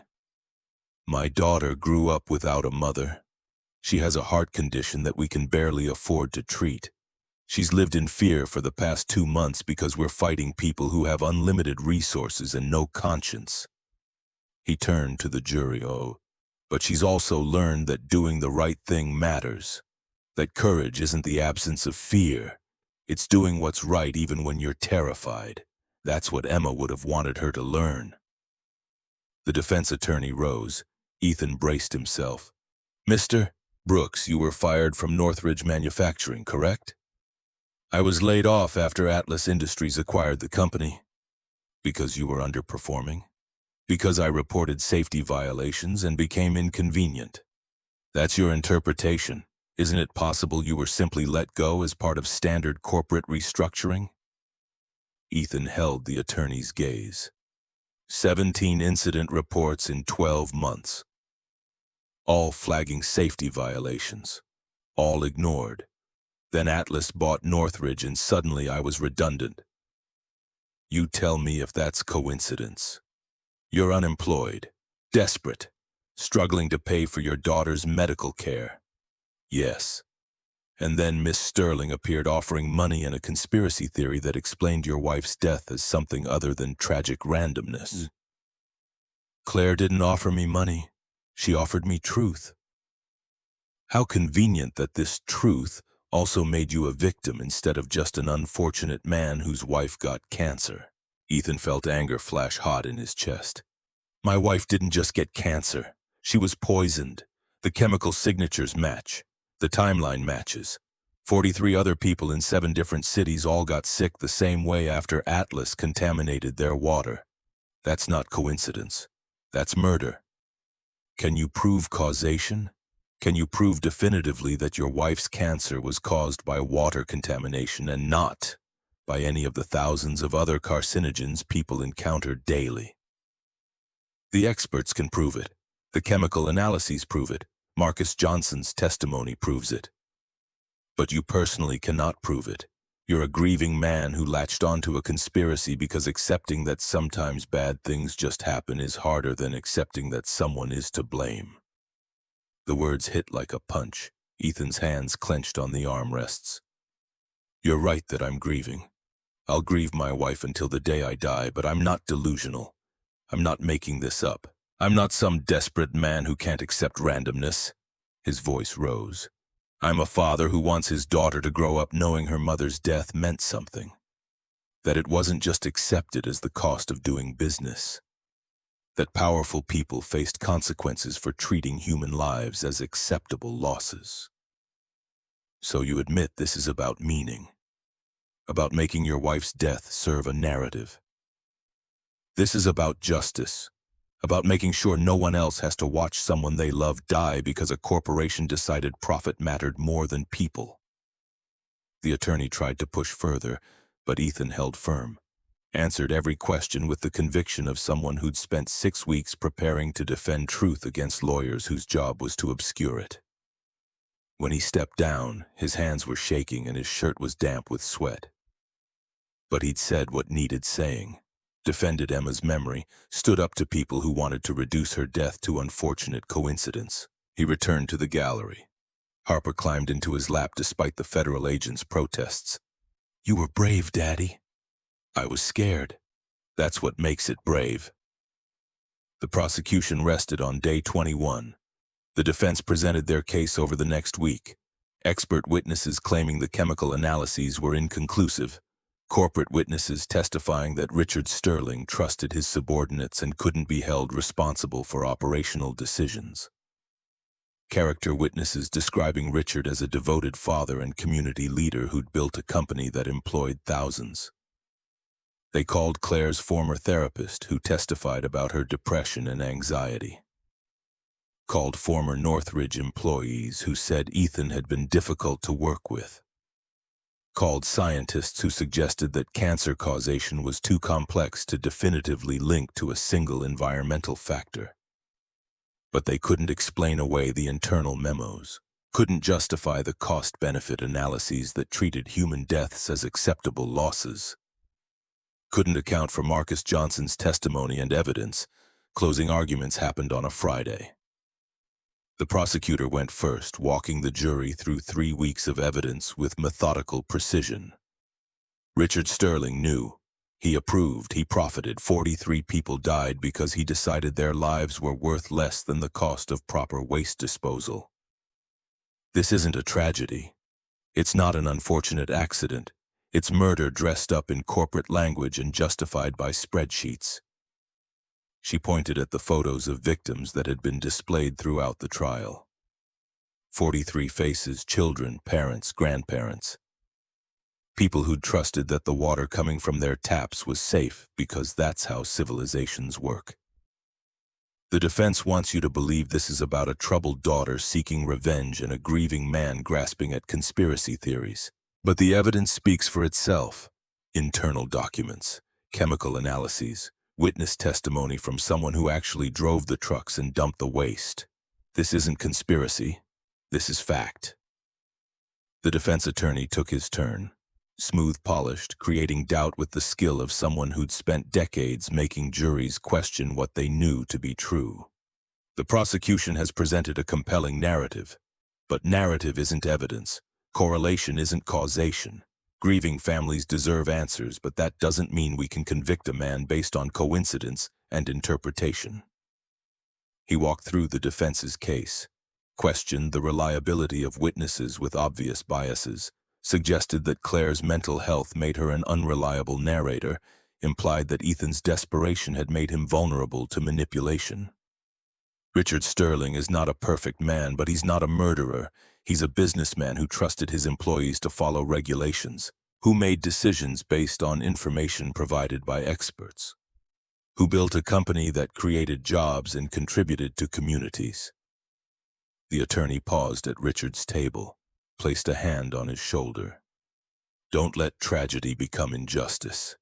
Don't convict a man because the prosecution needs someone to blame for deaths that were tragic but not criminal. The jury deliberated for 3 days. Ethan and Claire waited in protective custody, trying to distract themselves and failing. Harper drew pictures, courtrooms, and judges in something that looked like a scale with hearts on one side and money on the other. "What's that, baby?" "Justice. Ms. Claire says justice is when you make things fair again, even when you can't make them better." Ethan looked at Claire. She shrugged. "She asked what we were doing. I tried to explain in 7-year-old terms. And she understood better than most adults."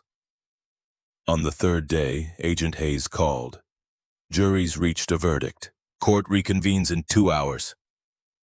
They drove to the courthouse in an unmarked vehicle, federal agents running interference through crowds of protesters and journalists who'd been camped outside for 3 days. The courtroom was packed, victim families in the front rows, media in the back. Every seat filled with people who'd been following this case from Sarah Thompson's first article through 6 weeks of trial. Richard Sterling sat at the defense table looking calm, controlled, like a man who'd spent 30 years winning and saw no reason to believe this time would be different. The jury filed in. 12 faces unreadable, the judge took her seat. "Has the jury reached a verdict?" The foreperson stood. "We have, Your Honor.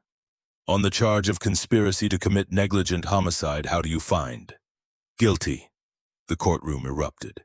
Victim families crying, reporters rushing for exits to file stories. The judge's gavel slamming for order. "On 43 counts of negligent homicide, how do you find?" "Guilty on all counts." Richard Sterling's face went pale. His lawyer started talking urgently, but he just sat there looking like someone who'd been told the rules had changed and no one had consulted him first. The judge continued through the remaining charges: conspiracy, RICO violations, obstruction of justice, securities fraud. Guilty, guilty, guilty, guilty. When it was done, when all the verdicts had been read and recorded, the judge set sentencing for 2 weeks later. Richard was led away in handcuffs. He looked at Claire as the bailiffs escorted him past the gallery. She met his eyes without flinching. "I'm sorry," she said quietly, just loud enough for him to hear. "I'm sorry you made choices that led here." Richard didn't respond, just kept walking, shoulders straight, refusing to bow even as his world collapsed. Outside the courthouse, victim families gathered on the steps. Jennifer Morrison held her son's photo and cried while journalists asked how she felt. Other families embraced, mourning and celebrating in equal measure. Ethan stood with Harper and Claire, watching justice manifest in real time. A reporter approached. "Mr. Brooks, how does it feel to have won?" Ethan looked at Harper, at the daughter who'd grown up without a mother, at Claire who'd sacrificed everything to stop her father, at the families surrounding them who'd lost people they loved, to decisions made in boardrooms by men who'd never had to face consequences. It doesn't feel like winning. It feels like accountability. There's a difference. What happens now? Now we rebuild. We figure out what comes next for families who lost someone. We make sure this doesn't happen again. He paused. And we try to teach our children that doing the right thing matters, even when it costs everything. The reporter moved on to other victims. Ethan, Claire, and Harper walked to the federal vehicle waiting at the curb. "Can we go home now?" Harper asked. "Soon, baby. After sentencing. After we're sure it's safe." "Will it ever be safe?" The question hung in the air. Richard Sterling had been convicted, but he had allies. People who'd profited from his schemes and had reasons to want witnesses silenced. The fight wasn't over just because a jury had returned a verdict, but Ethan looked at his daughter, 7 years old and already understanding that safety was something you worked for, not something you assumed, and made a choice. "We'll make it safe, whatever it takes." Sentencing came 2 weeks later. Same courtroom, same families, but the energy had shifted. This wasn't about proving guilt anymore. It was about assigning cost to consequences. The judge had reviewed victim impact statements. 43 families who'd submitted letters describing what they'd lost, who'd put into words the specific weight of grief that came from preventable death. Jennifer Morrison spoke in court, stood before the judge and described watching her son die 3 weeks before his college graduation. Described the future he'd been planning: engineering degree, plans to design clean water systems for developing countries, a life dedicated to helping people.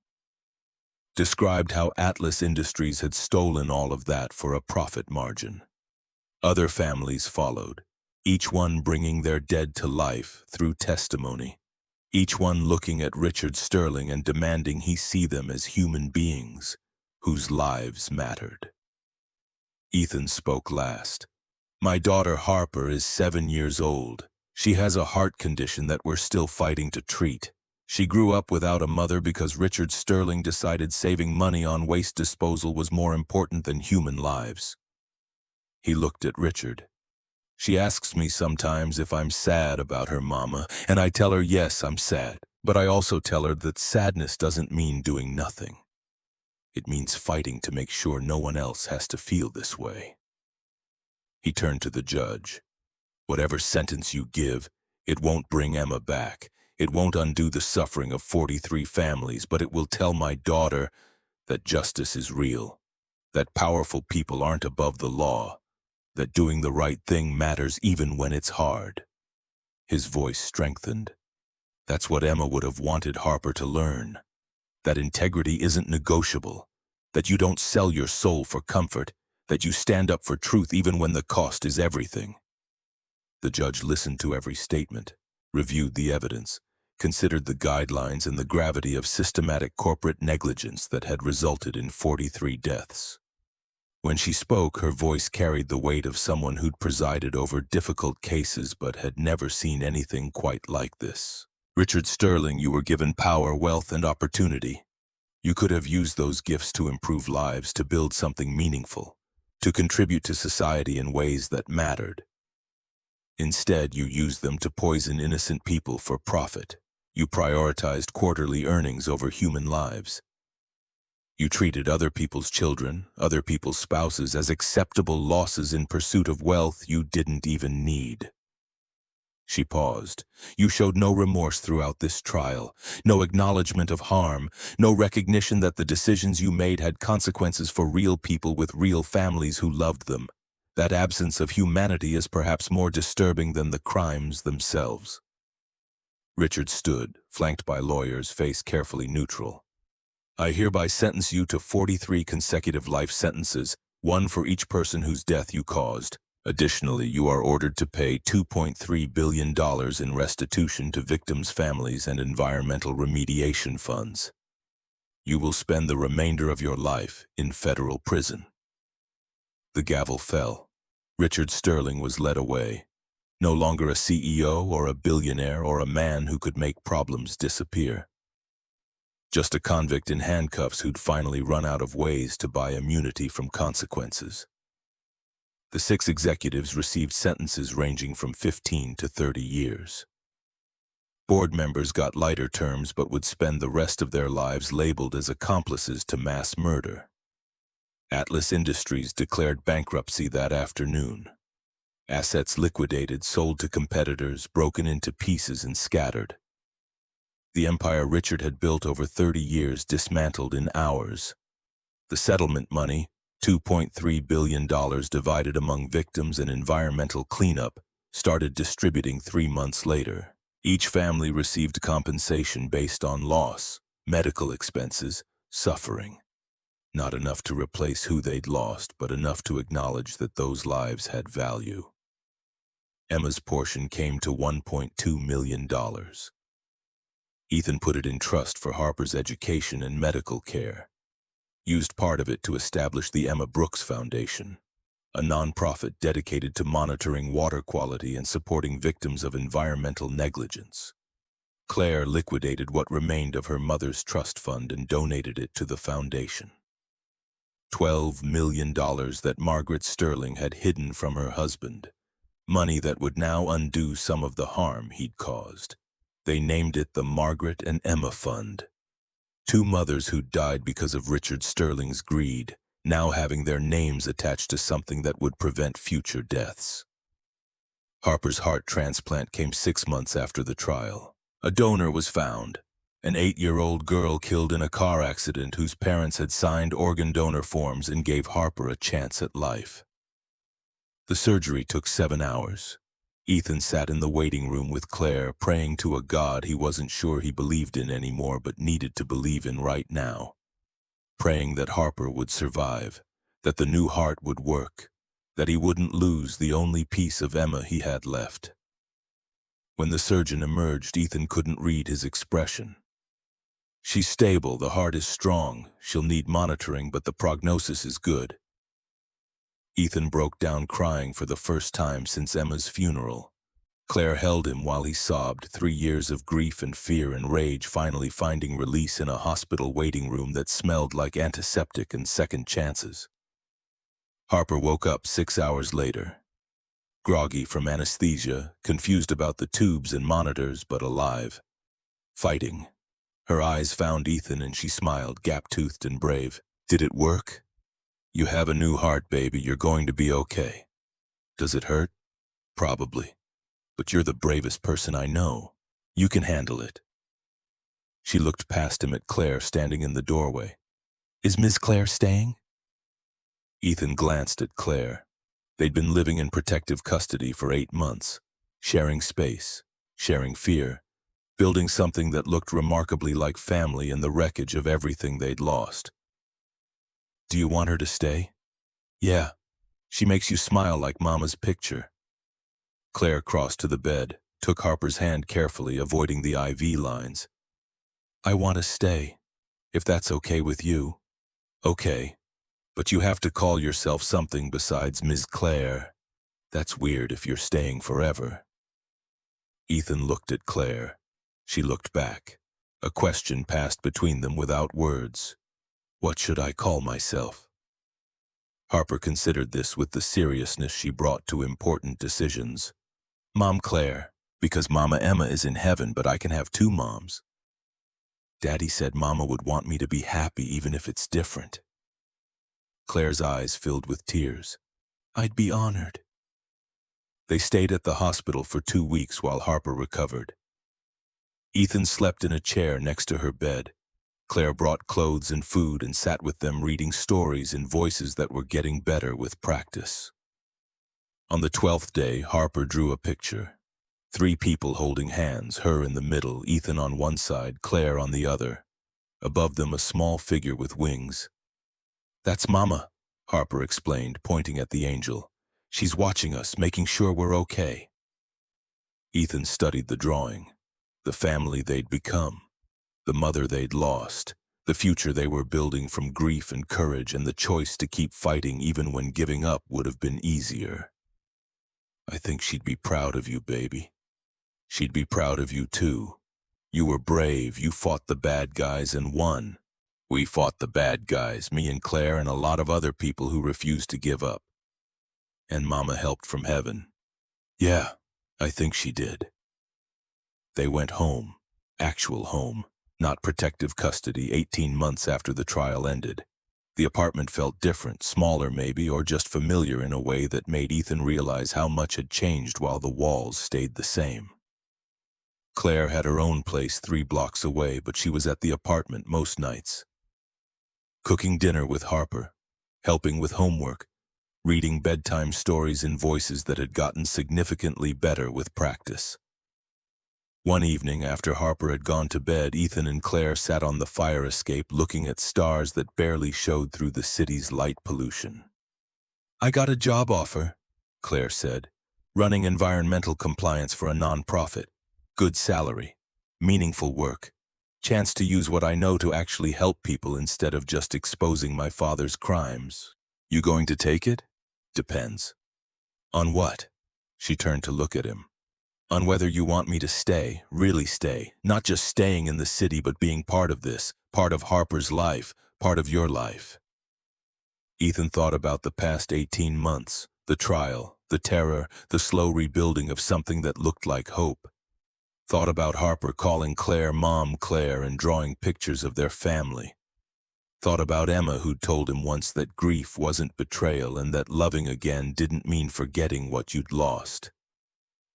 I want you to stay, not because we need you, though we do, but because we want you, because you're family now, because Harper lights up when you walk in the room and He paused.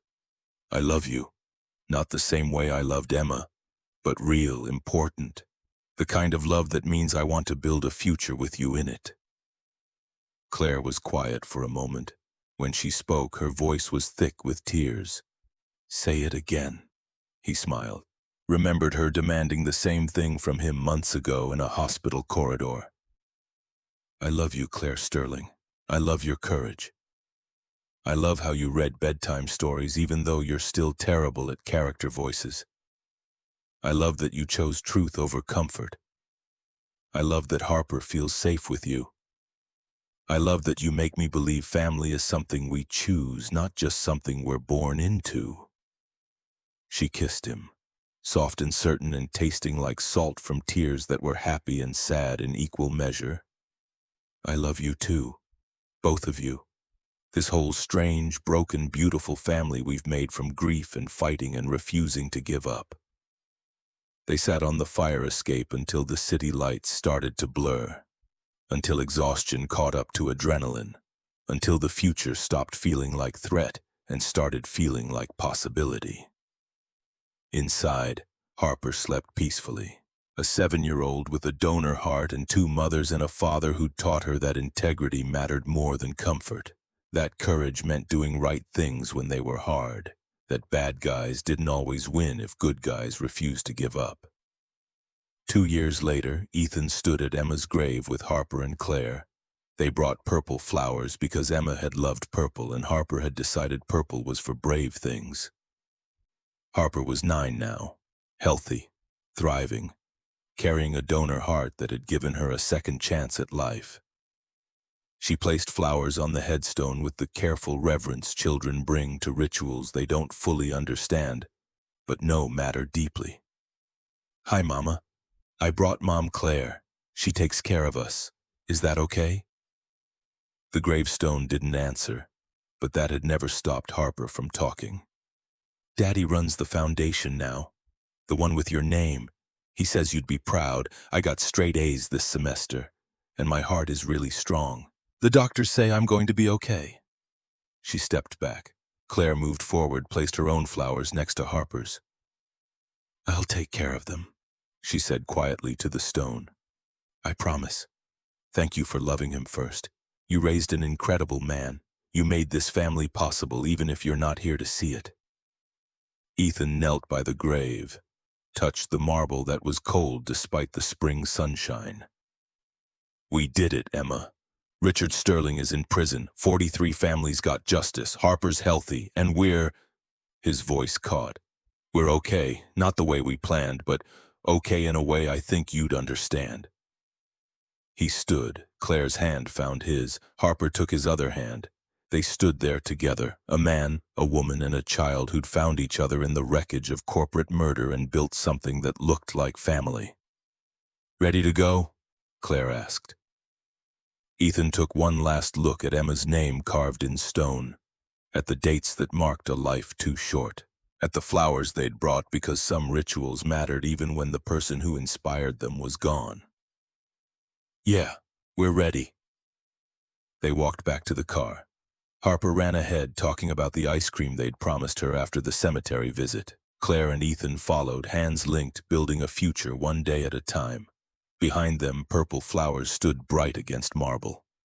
A memorial to a woman who died not knowing she'd been murdered, whose death had sparked a fight that brought down an empire and saved countless lives, whose legacy lived on in a daughter who understood that courage wasn't the absence of fear, in a foundation that monitored water quality and protected vulnerable communities, in a man who'd chosen integrity over comfort and taught his child that doing right things mattered even when the cost was everything.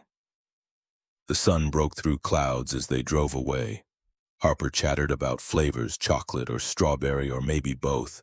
Claire navigated traffic with the confidence of someone who'd finally found where she belonged. Ethan drove and thought about Emma and justice and the long road from grief to something approaching peace they'd fought, they'd won, They'd built family from ashes. It wasn't the ending he'd imagined 2 years ago, standing in his kitchen holding a bribe he refused to take. But it was enough, more than enough. It was everything that mattered.